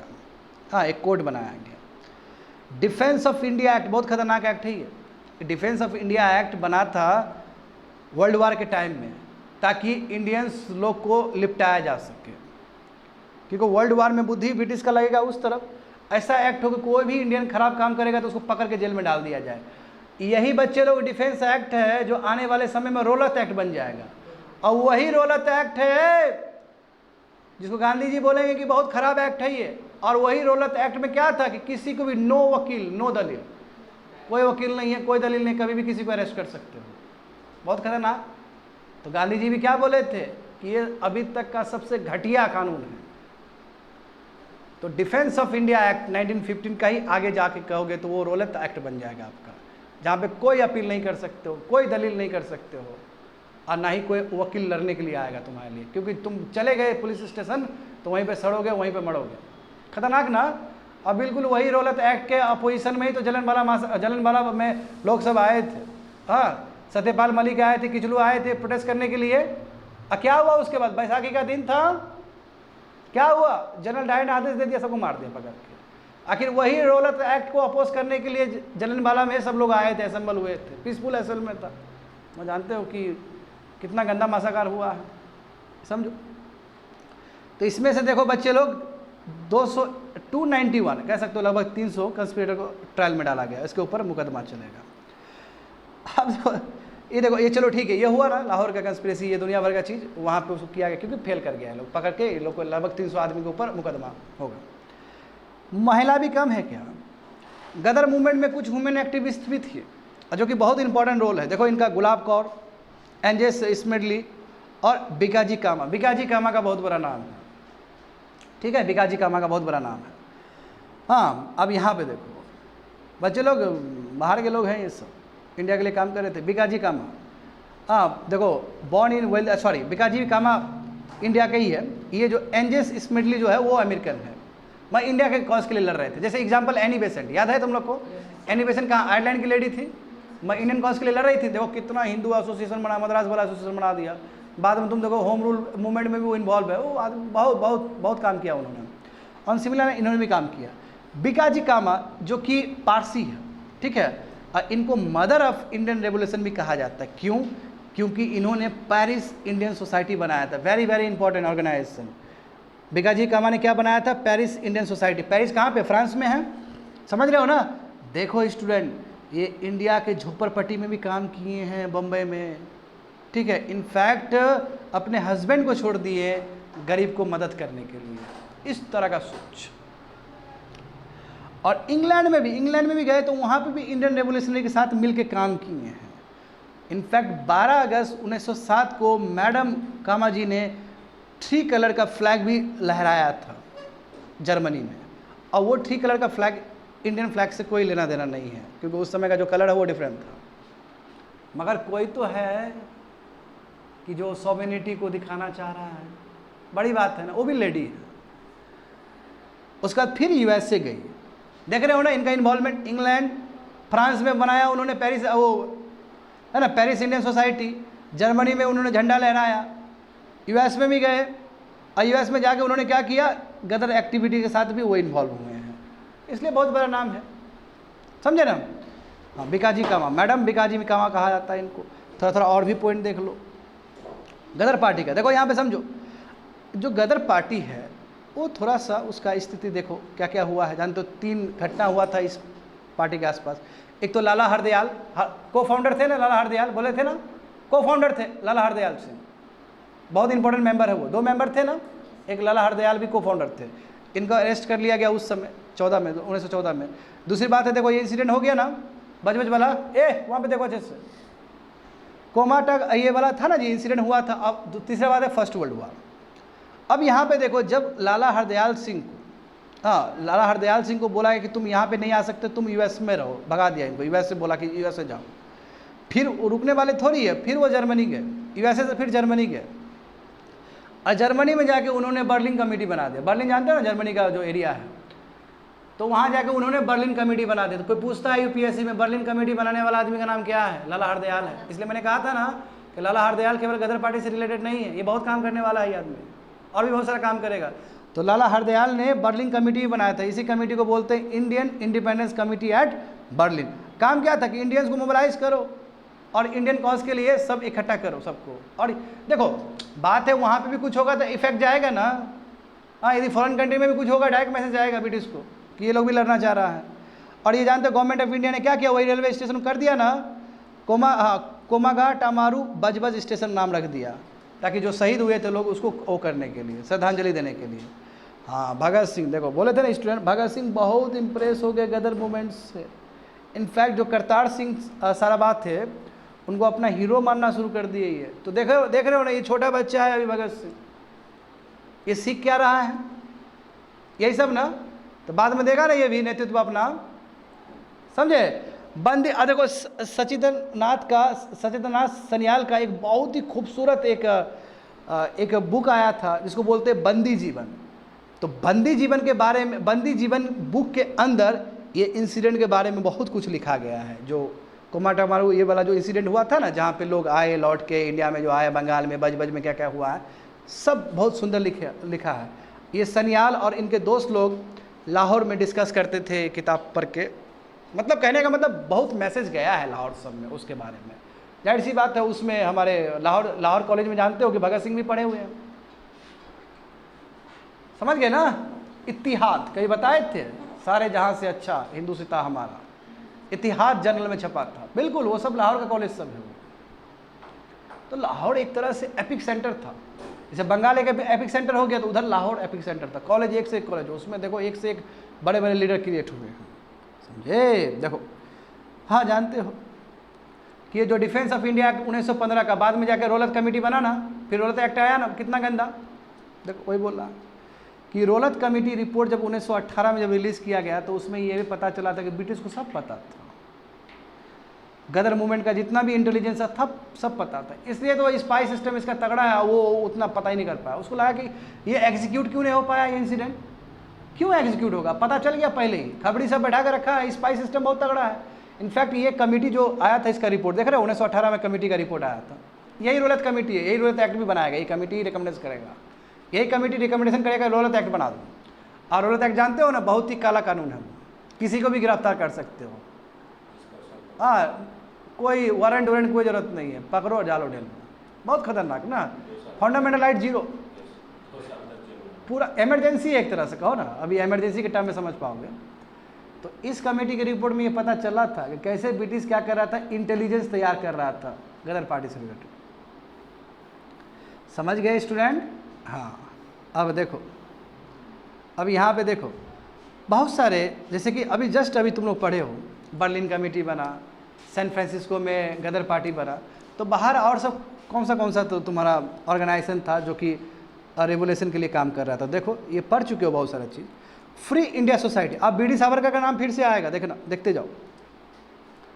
फ्री इंडिया सोसाइटी ये तुम्हारा पॉलिटिकल ऑर्गेनाइजेशन इंडियन विद्यार्थी का, जो हमारे इंडियन विद्यार्थी लोग थे ये बनाए थे, इंग्लैंड में बनाए थे। मेन काम क्या था कि ब्रिटिश से आज़ादी सब। देखो अब शुरू में तो ये इंटेलेक्चुअल ग्रुप था, बाद में सब रिवोल्यूशनरी वाला आउटफिट आ गया इसके अंदर। शुरू में क्या था, ये सब इंटेलेक्चुअल पढ़े लिखे विद्यार्थी लोग सब। बाद में आस्ते आस्ते एक प्लेटफॉर्म तैयार हुआ, वहाँ पे रिवोल्यूशनरी एक्टिविटी होना शुरू हो गया। अब देखो बच्चे लोग, इसके जो फाउंडिंग लीडर है बी डी सावरकर, देखा बी डी सावरकर कहाँ नहीं है। बी डी सावरकर बहुत बड़ा फ्रीडम फाइटर है वो भी। B D Savarkar, madam Bhikaji Cama, याद आया? वही भिकाजी कामा जो बहुत काम किए हैं, जर्मनी में झंडा फहराए हैं, है ना, स्लम्स के लिए काम किए महाराष्ट्र में, अपने हस्बैंड को छोड़ दिए, ये भी इन्वॉल्व थे वहाँ पे। समझ गए? तो फ्री इंडिया सोसाइटी पूछेगा तो मेंबर पूछेगा तो बता देना। The Indian home rule society, देखो इंडियन होम रूल सोसाइटी 1905 में बना था स्टूडेंट, बहुत पहले का ही है। देखो ये भी लंदन में बना, इसको बनाने वाले श्याम जी कृष्णा वर्मा है, ठीक है। और देखो उसमें और भी लोग सब आ जाएंगे, बीकाजी कामा यहाँ पे भी है, दादा भाई नारोजी पारसी बताए थे ना, बिल्कुल ऐसा राना भी, सब इन्वॉल्व हैं। अब अच्छे लोग, society was foundation of the Indian house, ठीक है, ये इंडियन होम रूल सोसाइटी समझते रहना। अब सोसाइटी वॉज फाउंड, आप देखो ये जो सोसाइटी है ना, आने वाले समय में इसी से इंडियन हाउस भी बना है। इंडियन हाउस बहुत इंपॉर्टेंट है, पॉलिटिकल एक्टिविस्ट होगा, अभी बहुत सारा चीज़ होगा इंडियन हाउस से, तो कह सकते हो ये फाउंडेशन है। यानी कि जो इंडियन होम रूल सोसाइटी है एक तरह से फाउंडेशन है, किसके लिए? इंडियन हाउस के लिए। और इंडियन हाउस मतलब बहुत ही इंपॉर्टेंट पॉलिटिकल प्लेटफॉर्म बनेगा वो आने वाले समय में। देखो तो कृष्णा वर्मा का जो जर्नल था इंडियन सोशोलॉजिस्ट। अच्छा बच्चे लोग अभी तक बहुत सारा जर्नलिस्ट देखे हो ना, जर्नल्स, इंडियन ओपिनियन देख लिए हाँ इंडियन ओपिनियन देखे हो ना तुम लोग, हाँ इंडियन मिरर भी देख लिए, कल हमने एक और पढ़ा था, करेक्ट। और देखो आज क्या है, इंडियन सोशोलॉजिस्ट है। तो वो पूछेगा कि इंडियन सोशोलॉजिस्ट कौन लिखते थे, राइटर कौन थे, कौन थे राइटर इसके? हाँ श्याम जी कृष्णा वर्मा, समझ गए ना। और हाँ and was the foundation of militant Indian nationalist movement in Britain. बताओ ब्रिटेन में इन्होंने रेवोल्यूशनरी एक्टिविटी किया था। तो हमारा काम क्या है, इंडियन हाउस को समझना, क्योंकि वही ना बाद में इंडियन हाउस बना है। हाँ इंडियन हाउस देखो बच्चे लोग बहुत इंपॉर्टेंट है, इसमें बहुत सारे लोग जुड़ेंगे, बहुत इंपॉर्टेंट बॉडी है ये। तो Indian House informal Indian nationalist organisation है, तुम्हारा लंदन में जो है वो 1905 से लेकर 1910 तक काम किया है। इसमें जो रहेंगे लोग सब अधिकतर इंडियन स्टूडेंट सब रहेंगे, समझे। देखो इस्टेब्लिश वही श्याम जी कृष्णा वर्मा ही किए हैं। And the support of assassination of the commissioner of plague by the Chapekar brother. देख रहे हो ना यहाँ पे क्या हुआ, ये जो श्याम जी कृष्णा वर्मा जो वहाँ पे हुआ है ना, चापेकर ब्रदर्स ने, 3 ब्रदर्स ने मार दिया था, वहाँ का जो मजिस्ट्रेट था उसको मार दिया था, यही चापेकर ब्रदर्स, जिन पे मतलब इसी के वजह से बीजी तिलक पे आरोप लगता है कि बीजी तिलक का केसरी और मराठी पढ़ के चापेकर ब्रदर्स ने मजिस्ट्रेट को मार दिया। कनेक्टेड है एक दूसरे से। जब चापेकर ब्रदर्स ने उस समय का जो अनपॉपुलर मजिस्ट्रेट को मार दिया, तो ये यहाँ पे बैठ के, इंग्लैंड में बैठ के बोले कि बहुत सही हुआ है, और वहाँ पे स्टूडेंट के साथ बातचीत चल रहा है, इंडियन यूथ के साथ बातचीत चल रहा है। मैसेज क्या जाएगा, समझ रहे हो ना। हाँ इसलिए ये हब बन जाएगा पॉलिटिकल एक्टिविज्म का, और रेडिकल इंडियन नेशनलिस्ट इसमें जुड़े रहेंगे एकदम, आज़ादी आज़ादी आज़ादी। तो इंडिया में तो रेवोल्यूशनरी एक्टिविटी हो ही रहा है, थॉट प्रोसेस वहाँ पे भी जनरेट हो रहा है उस तरह का, तो क्रेडिट जाता है इनको, श्याम जी कृष्णा वर्मा को क्रेडिट जाता है इस चीज़ के लिए, ठीक है। और देखो इंडियन सोशलिस्ट बना ना, इंडियन सोशोलॉजिस्ट वो जर्नल लिख रहे थे ना, उसको सेडिशियस घोषित कर दिया ब्रिटिश ने, क्योंकि इंडियन सोशोलॉजिस्ट वो ऐसा चीज़ लिख रहे थे जिससे यूथ मोबिलाइज। तो जाहिर सी बात है ब्रिटिश क्या करेगा, बंद कर देगा, बोलेगा कि इंडिया में नहीं होगा तुम्हारा, नहीं बिकेगा जर्नल, और उसको सेडिशियस घोषित कर दिया, यानी कि राष्ट्रद्रोह घोषित कर दिया उस जर्नल को। बात समझ, यानी कि क्रैकडाउन होगा। अब यहाँ पे समझो इंपॉर्टेंट लीडर्स देखो बचवा लोग, बी डी सावरकर फिर से आ गए, बृहदनाथ चट्टोपाध्याय है, लाला हरदयाल तो फिर आए ना, देखो देख रहे हो, हाँ BBS अय्यर आए, MT आचार्य आए, BM पंत, देख रहे हो, लाला हरदयाल देख रहे हो ना, फिर से आ गए ना इसमें, जो गदराइट्स के थे, बिल्कुल। अब देखो after Madan Lal Dhingra shot William Curzon Wyllie and army officer, Indian House face decline. देखो क्या क्या हुआ, मदन लाल डिंगरा, ठीक है, वो भी एक तगड़ा आदमी थे, यूथ थे वो, उन्होंने क्या किया, एक आर्मी ऑफिसर को मार दिया। तो उसके बाद ब्रिटिश नहीं रुका, उसके बाद इंडियन हाउस जो है वहाँ ब्रिटेन में, उसके ऊपर बहुत क्रैकडाउन हुआ, उसके बाद वो डिक्लाइन हो गया। इसलिए पीरियड इसका क्या है, 1905 से लेकर 1910 तक, ये 5 साल ही एक्टिव रहा है। जाहिर सी बात है, बोलेगा कि सब तैयार हो रहा है, वहीं पे तैयार हो रहा है, लोग सब वहीं से तैयार हो रहे हैं, और ये लोग कर रहे हैं। चापेकर ब्रदर्स यहाँ करके दिखा दिया ना इंडिया में, तो समझ रहे हो ना। एक मैसेज गया, और उसने भी क्या किया कि आर्मी ऑफिसर को मार दिया पकड़ के, डिंगरा ने मार दिया। तो देखो यहाँ पे बात वही है, देखो यहाँ पे जो नेटवर्क क्रिएट किया इंडियन हाउस ने, कहीं ना कहीं हिंदू जर्मन कॉन्स्पिरेसी के लिए भी बहुत इंपॉर्टेंट काम किया। और फिर जर्मन कॉन्स्पिरेसी क्या है, जर्मनी फर्स्ट वर्ल्ड वॉर में ब्रिटिश के अगेंस्ट था, जो दुश्मन है ब्रिटिश का उससे हेल्प लो, और यही तो सुभाष चंद्र बोस भी किए हैं बाद में जाके, जापान से हेल्प लिए, जर्मनी से हेल्प लिए, गए थे ना हेल्प के लिए। तो यहाँ पे हिंदू जर्मन कंस्पिरेसी के लिए भी कह सकते हो कि ये जो नेटवर्क है, इंडियन हाउस का जो नेटवर्क है, वो बहुत एक्टिव है। अब देखो, तो बर्लिन कमेटी जान रहे हो ना, बर्लिन कमेटी बताए थे ना स्टूडेंट, हाँ, बर्लिन कमेटी जो फाउंड किए थे। तो बर्लिन कमेटी देखो वही कमेटी जिसको इंडियन इंडिपेंडेंस कमेटी भी कहते हैं, ठीक है। अब देखो was an organise formed in Germany in 1914 during the world war by Indian students and political activist residing in the country. सब इंडियन लीडर्स, सब इंडियन स्टूडेंट्स, सब ये बनाए बर्लिन कमेटी को, ठीक। अब ये सब हिंदू जर्मन कंस्पिरेसी के हिस्सा है, ये बर्लिन कमेटी के मेंबर्स हैं, ठीक है। अब देखो फेमस आदमी कौन कौन है इसमें, वीरेंद्रनाथ चट्टोपाध्याय, चंपा कामरम पिलाई और अविनाश भट्टाचार्य, ये सब मेंबर्स हैं इसके बर्लिन कमेटी के। समझ गए? आगे देखो, तो थोड़ा तुमको समझना है कि ये हिंदू जर्मन कंस्पिरेसी क्या है या इंडो जर्मन कंस्पिरेसी क्या है, जो 1914 में फर्स्ट वर्ल्ड वार हो रहा है। फर्स्ट वर्ल्ड वार कब स्टार्ट हुआ? 1914 से लेकर 1918 में, ये पीरियड में जर्मन। अब देखो क्या ये जर्मन कंस्पिरेसी क्या है, समझो बात को। ये जो हिंदू जर्मन कंस्पिरेसी है, सीरीज ऑफ प्लान है, बहुत सारा प्लान है इसमें इन्वॉल्व है। हाँ, ये 1914 से लेकर 1917 तक ये प्लान इन्वॉल्व था। इसमें यही बात था कि कैसे ब्रिटिश राज को ख़त्म किया जाए, क्योंकि अभी ब्रिटिश राज का ध्यान पूरा वर्ल्ड वार में है, तो कैसे इंडिया से इन लोगों का सत्ता ख़त्म किया जाए, इसी के लिए बहुत दुनिया भर का प्लानिंग हुआ। और जो ब्रिटिश इंडिया को एसेट समझता है, कैसे इस एसेट को लाइबिलिटी में कन्वर्ट किया जाए। आ रहा है लाइबिलिटी, समझ में आ रहा है, बोझ में कैसे कन्वर्ट किया जाए, क्योंकि इंडिया से तो खूब रिसोर्सेज मिल रहा है ब्रिटिश को, और रिसोर्सेज का यूज़ कर रहा है उसमें वर्ल्ड वार में। तो कैसे ब्रिटिश को जो इंडिया एसेट नज़र आ रहा है, कैसे उसको हम लाइबिलिटी में कन्वर्ट कर दें। ये लोग प्लान करेगा ना, ब्रिटिश को मारने का, पीछे से मारने का काम करेगा। हाँ, तो देखो इसमें क्या था कि आर्म्स और एम्यूनेशन यूएस से उठाएंगे और ब्रिटिश राज के अगेंस्ट रिवोल्ट करेंगे, क्योंकि जानते हो यूनाइटेड स्टेट्स शुरू से वर्ल्ड वार 1 में खूब बेचा है आर्म्स और ammunition. United states first world war में लेट एंट्री किया है, और आर्म्स और एम्यूनेशन के लिए यूनाइटेड स्टेट्स शुरू से जाना जाता है। आज जो यूनाइटेड स्टेट्स इतना जो कद बढ़ा हुआ है, तो उसमें एक रीजन वेपन्स भी है। आ रहा है समझ में बच्चे लोग? आज जो रसिया और यूक्रेन का जो युद्ध देख रहे हो, अच्छा खासा तुम्हारा यूएस का बिक रहा है वेपन्स, यहाँ पे समझो। तो ये जो मेंबर है, ये जो कंस्पिरेसी में जो इन्वॉल्व मेंबर है, इसका क्या मन है कि यूएसए से बम उठाया जाए, यूएसए से वेपन्स उठाया जाए और ब्रिटिश के अगेंस्ट लड़ा जाए। तो इट इन्वॉल्व्स रिवोल्यूशनरी, यानी कि जो यूएसए में चले गए, यूरोप में चले गए, जिसको इंडिया आने का मौका नहीं मिला क्योंकि ब्रिटिश ने मना कर दिया है, ऐसे लोग शामिल रहेंगे। हाँ, गदर पार्टी के साथ क्लोज एसोसिएशन रहेगा। बंगाल रिवोल्यूशनरी, देवबंद, देखो देवबंदी के साथ भी क्लोज रिलेशन, देवबंदी भी, यहाँ देवबंद मूवमेंट में देवबंदी लोग थे ना, जो ब्रिटिश का हालत ख़राब करके रखे थे ना, देवबंद इस्लाम का जो मूवमेंट, सबसे जुड़ा हुआ आदमी लोग सब है। देखो इतना ही नहीं, इन लोगों का मन था कि टर्किश और जर्मन सोल्जर्स, इन लोगों को, उन लोगों का भी हेल्प लिया जाए, अफगानिस्तान में बुलाया जाए और वहाँ पे वार कर दिया जाए। ये अलग बात है कि कभी मेटलाइज नहीं हो पाया, क्योंकि अफगानिस्तान जानते हो ना, ऐसा एरिया जहाँ पे ब्रिटिश बहुत कमज़ोर है। तो चाहे थे कि टर्की का सोल्जर्स को भी हाथ में रखे, इधर का भी जर्मन सोल्जर भी रखे, अफगानिस्तान में ले जाए और ब्रिटिश के अगेंस्ट लड़े और जीत जाए और इंडिया आज़ाद हो जाए। ये थॉट प्रोसेस था, मगर कभी भी ये कॉन्सेप्ट मेटलाइज नहीं हुआ। तो जर्मनी किस तरह इन्वॉल्व है समझ गए तुम लोग? इसी को हम लोग कहते हैं हिंदू जर्मन कंस्पिरेसी, समझ गए ना? हाँ, अच्छा बच्चे लोग, सिंगापुर म्यूटिनी भी हुआ है। तुम लोग तो 1857 का म्यूटिनी जानते हो, सिंगापुर में म्यूटिनी हुआ। जो हमारे इंडियन सोल्जर है ना, वो बोले कि ना, वो इंडियन सोल्जर ने ही ब्रिटिश का अगेंस्ट लड़ना शुरू कर दिया सिंगापुर में। सिंगापुर को कंट्रोल करके रखा था ब्रिटिश ने, उसमें हमारे इंडियन सोल्जर भी थे। तो हमारे जो इंडियन सोल्जर जो थे, बात समझे, वो ब्रिटिश के अगेंस्ट बगावत कर दिए। तो ये भी चला है, लंबा समय तक चला है। देखो यहाँ पे क्या हुआ, 5th native light infantry battalion का नाम है, जिसमें हमारे इंडियन सपोइस थे, इन्होंने म्यूटिनी कर दिया ब्रिटिश के अगेंस्ट सिंगापुर में। ये फर्स्ट वर्ल्ड वार की बात है।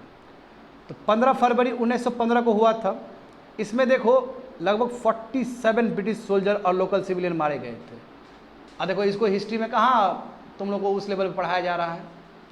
म्यूटिनी उस समय भी हुआ था सिंगापुर में, हमारे इंडियंस लोग लड़े थे ब्रिटिश के अगेंस्ट।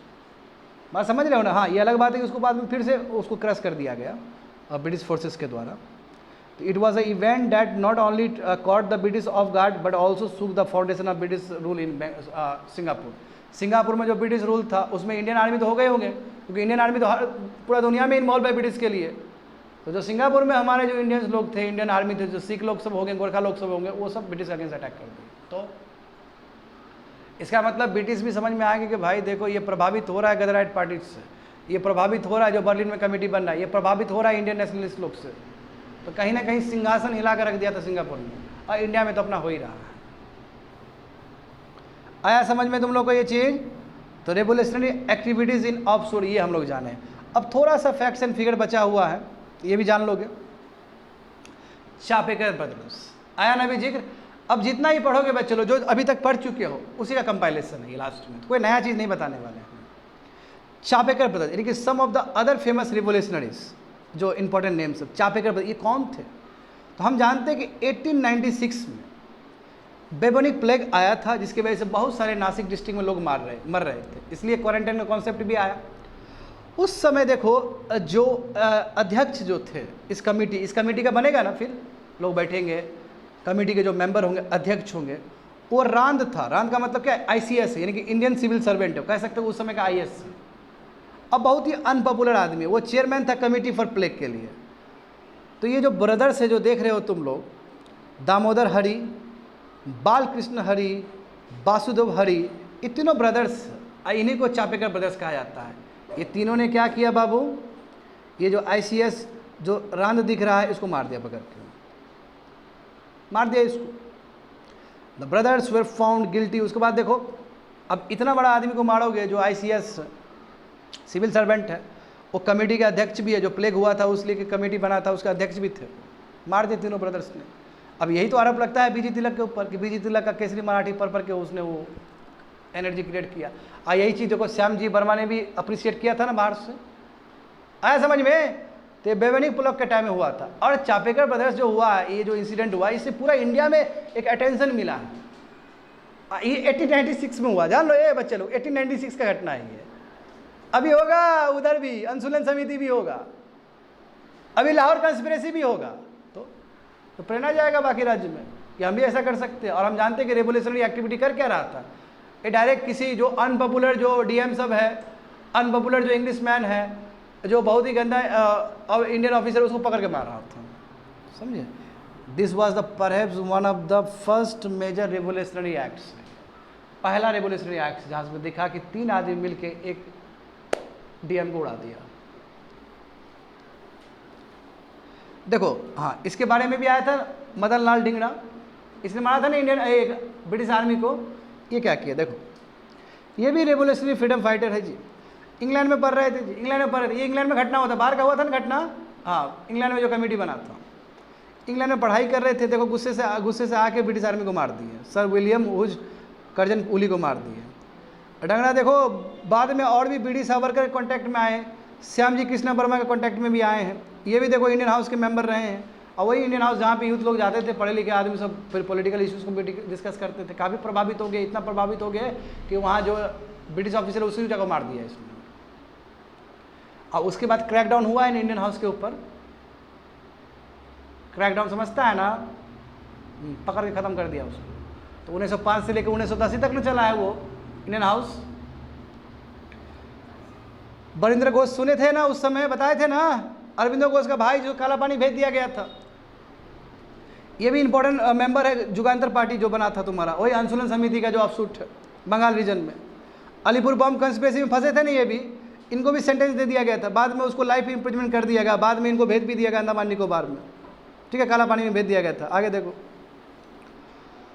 उलस्कर दत्ता बताए थे इसके बारे में, एक्सपर्ट थे बम मेकिंग में, जुगांतर पार्टी के मेंबर थे ये, है ना। खुदीराम बोस ने जो बम यूज़ किया था बिल्कुल इनका ही बनाया हुआ चीज़ था वो, समझे। और देखो गए थे ना मारने के लिए मजिस्ट्रेट को, मजिस्ट्रेट ने नहीं मारा, 2 लेडी मर गया था, ठीक है, याद है तुम लोग को ना।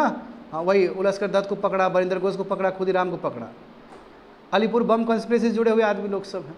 अब बाद में अपील हुआ, बाद में इनको भी अंडमान निकोबार के जेल में भेज दिया गया उलस्कर दत्ता को। अब बाद में 1920 में इनको रिलीज़ कर दिया गया। हम लोग पढ़ चुके हैं इनके बारे में। देखो इनका 1965 तक जीवित रहे हैं स्टूडेंट। सरदार अजीत सिंह संधू, भगत सिंह के चाचा, अपने चाचा। देखो बच्चे लोग 1905 में ये और लाला लाजपत राय, लाला लाजपत राय बहुत बड़ा नाम है ना, बहुत बड़ा नाम है, क्योंकि जब यहाँ स्वदेशी मूवमेंट हो रहा है बंगाल में, तो लाहौर में भी होगा, पंजाब में भी होगा। लाला लाजपत राय और ये बहुत इंपॉर्टेंट स्वदेशी मूवमेंट किए थे पंजाब रीजन में भी, ठीक है, क्योंकि जानते हो एक्सट्रीमिस्ट का मन था ना कि स्वदेशी मूवमेंट केवल बंगाल तक ही ना रहे, बाहर भी रहे, तो उसमें लाला लाजपत राय और अजीत सिंह का बहुत बड़ा रोल है। हाँ बाद में जानते हो कि इनको भी मंडलाय जेल में भेज दिया गया, वही बर्मा का जेल में भेज दिया गया, ठीक है, अजीत सिंह और लाला लाजपत राय को भी। उसके बाद देखो 1918 में अजीत सिंह कम है क्या, ये भी गदर पार्टी के उसमें कॉन्टैक्ट में आए। देखो ये भी बहुत काम किए। 1939 में फिर यूरोप गए। अरे अजीत सिंह बहुत इंपॉर्टेंट आदमी है। जो आज़ाद हिंद फौज देखते हो ना आज, उसका जो हम्बल बिगिनिंग इन्होंने ही किया था। भले ही सुभाष चंद्र बोस को इसको क्रेडिट मिलता है, मगर जो बिगिनिंग कहोगे, स्टार्टिंग पॉइंट कहोगे, तो वो अजीत सिंह थे, सरदार अजीत सिंह, समझे। तो 1939 में यूरोप गए हैं जी। फिर नेताजी सुभाष चंद्र बोस को भी हेल्प किए थे इटली में। और देखो कहा ना मैंने इनको 15 अगस्त 1957 को लास्ट सांस लिए थे ये अपना, ठीक है। मगर अधिकतर ये जीवन अपना जो बिताए हैं वो जेल में ही बिताए हैं। और ये और कोई नहीं, भगत सिंह के अपने अंकल हैं। तो भगत सिंह को कितना इंस्पिरेशन मिल रहा होगा सोचो। और ऐसे भी गदर मेंबर, एक मेंबर थे उनका हीरो थे भगत सिंह के। तो अश्वनी कुमार दत्ता बहुत बड़ा नाम है, एजुकेशनलिस्ट है, फिलंथ्रोपिस्ट है, सोशल रिफॉर्मर है और पेट्रियट है, बहुत अच्छे टीचर थे ये स्टूडेंट। बारिशल बताए थे ना, बारिशल एक डिस्ट्रिक्ट का नाम है। बारिशल कॉन्स्पिरेसी भी हुआ था। जब पार्टीशन ऑफ बंगाल हुआ तो एक टीचर आदमी, इतना ज्ञानी आदमी, वो अपने आप को दूर नहीं रख पाए। ये भी स्वदेशी मूवमेंट में शामिल हो गए, समझ गए ना। देखो इन्होंने भी स्वदेशी बंधक समिति बनाया था ताकि फॉरेन गुड्स को बॉयकॉट किया जाए, हमारा जो इंडिजिनस प्रोडक्ट है उसको प्रमोट किया जाए, समझ गए। तो इनका बहुत बड़ा रोल है student. They plan a key role in spreading the message of swadeshi to village फैलाओ, स्वदेशी होना चाहिए, फॉरेन गुड्स को एक्सेप्ट नहीं करना है। तो ये थे Ashwini Kumar Dutta, very important personality. Bhai Parmanand कौन है? देखो ये भी बहुत इंपॉर्टेंट लीडर है। परमानंद ही थे जिन्होंने लाला हरदयाल को कहा था कि जाओ ना गदर पार्टी बनाओ ना। तो गदर पार्टी बनाने का जो सुझाव कोई दिया था तो यही शख्सियत थी भाई परमानंद। देखो 1947 तक रहे हैं ये भी, और ये भी अनडाउटली ये भी फाउंडिंग मेंबर रहेंगे गदर पार्टी के। He return to India as a part of Ghadar conspiracy. देखो गदर कंस्पिरेसी हुआ था ना स्टूडेंट, ये अलग बात है वो एग्जीक्यूट नहीं हो पाया अच्छे से, इसके हिस्सा रहे हैं। देखो फर्स्ट लाहौर कंस्पिरेसी केस हुआ तो वहाँ पे अरेस्ट किया गया था इनको, एंड इनको भी सेंटेंस टू डेथ भेज दिया गया था 1915 में, मगर छूट गई है। बाद में वही उनका जो पनिशमेंट है वो लाइफ इम्प्रिजमेंट कर दिया गया, यानी कि जो हैंग टू डेथ वाला पनिशमेंट है उसको घटा दिया गया। आगे देखो, अच्छा बरकतुल्ला जो देखो, अब देखो अचानक ये आदमी का नाम आ गया, ये तो और गजब आदमी है। अब ये भी था रिवोल्यूशनरी था, बट ये क्या क्रिएट करना चाह रहा, पैन इस्लामिक मूवमेंट क्रिएट करना चाह रहा था। इंडिया में दियोमन मूवमेंट भी हो रहा है ना, इंडिया में मुसलमान का भी मूवमेंट हो रहा था ना, कल पढ़े थे ना हम लोग। तो उस मूवमेंट, और है ये भी गदर पार्टी का ही मेंबर है, समझे। जब सेंट फ्रांसिस को 1913 बना तो उसका मेंबर था। बट इसका क्या सोच है कि एंटी ब्रिटिश इंडियन रिवोल्यूशनरी, यानी कि पैन इस्लामिक मूवमेंट होना चाहिए पूरा इस्लाम कहीं खतरे में है ब्रिटिश के वजह से, तो हम विरोध करें, क्योंकि ये बरकतुल्ला थे, मुस्लिम थे। और बच्चे लोग इतना ही नहीं, अफगानिस्तान में एक जगह पे जाके ये प्राइम मिनिस्टर भी बन गए। देखो ये प्राइम मिनिस्टर बन गए, प्रोविजनल गवर्नमेंट जो बना था इंडिया का काबुल में, वहाँ पे कुछ दिन के लिए प्राइम मिनिस्टर भी थे, और राजा महेंद्र प्रताप जो प्रेसिडेंट थे, यानी कि पैरेलल गवर्नमेंट चला रहे थे। अब बरकतुल्ला भी तुम्हारे क्या थे, गदर पार्टी के एक मेंबर थे। हाँ यहाँ पे देखो गुरानदीत कुमार, ये भी एक इंडियन रेवोल्यूशनरीज गदर पार्टी से इन्वॉल्व थे, और इंडो जर्मन कंस्पिरेसी देखे हो ना, उसके मेंबर थे ये भी। तारकनाथ दास और गुरानदीत कुमार दोनों मिलकर यूनाइटेड इंडियन हाउस का गठन किए थे। कहाँ पे?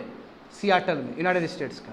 हम जानते हैं कि एक तो इंडियन हाउस इंग्लैंड में, लंदन में बना है, सुनो जैसे, तो सेम उस तरह का बॉडी यूएस के सियाटल में बना था, उसमें गुरानदीत कुमार का योगदान था। हाँ देखो स्टूडेंट, लास्ट पेज है। जब इतना कुछ हो रहा है तो ब्रिटिश भी कम है क्या? ब्रिटिश दुनिया भर का लॉ एंड रूल्स और रेगुलेशन के साथ आएगा ना, बनाएगा ना। एक तो डिफेंस ऑफ इंडिया एक्ट बनाया, उसको बाद में रूलर एक्ट कर दिया गया ना, तो इस तरह का बहुत कुछ किया है। देखो तो prevention of seditious meeting act, कि सब आदमी, यानी कि अधिकतर आदमी एक साथ ग्रुप में नहीं आ सकता है, उसके लिए देखो 1907 में एक्ट बना दिया। देखो तिलक जी को दिया ना गया, बोले थे ना तिलक जी को सबसे पहले चार्ज किया गया था, और 6 साल के लिए कारावास हो गया उनको भी। उसके बाद एक्सप्लोजिव सब्सटेंसेस एक्ट बनाई, यदि कोई बम वम लेके फोड़ता है तो उसको सजा हो जाएगा यहाँ से। Indian criminal law amendment act किया वो। फिर न्यूज़पेपर एक्ट, यानी कि जानते हो कि यदि फ्री प्रेस दोगे तो कुछ से कुछ लोग लिख के देंगे, वो वाला याद है, इंडियन सोशोलॉजिस्ट। तो एक्ट बना, प्रेस एक्ट वही उसी से रिलेटेड है। और डिफेंस ऑफ इंडिया रूल्स जान ही रहे हो, इसमें क्या था, क्रैक डाउन करने के लिए जो भी इंडियन रेवोल्यूशनरी है, क्योंकि अभी फोकस क्या है, वर्ल्ड वार में है ब्रिटिश का, तो जो भी यहाँ पे तबाही मचाएगा उसको क्रश करना है। और यही जो देखो बच्चे लोग, यही जो नीचे लिखा गया है कि world war, after the world वार हुआ, उसके बाद यही डिफेंस ऑफ इंडिया एक्ट क्या है, रोलत एक्ट का हिस्सा बन गया। तो रोलत एक्ट तो और खतरनाक चीज़ है, जिसको गांधी जी भी अपोज किए हैं। बात समझ गए? कंप्लीटेड।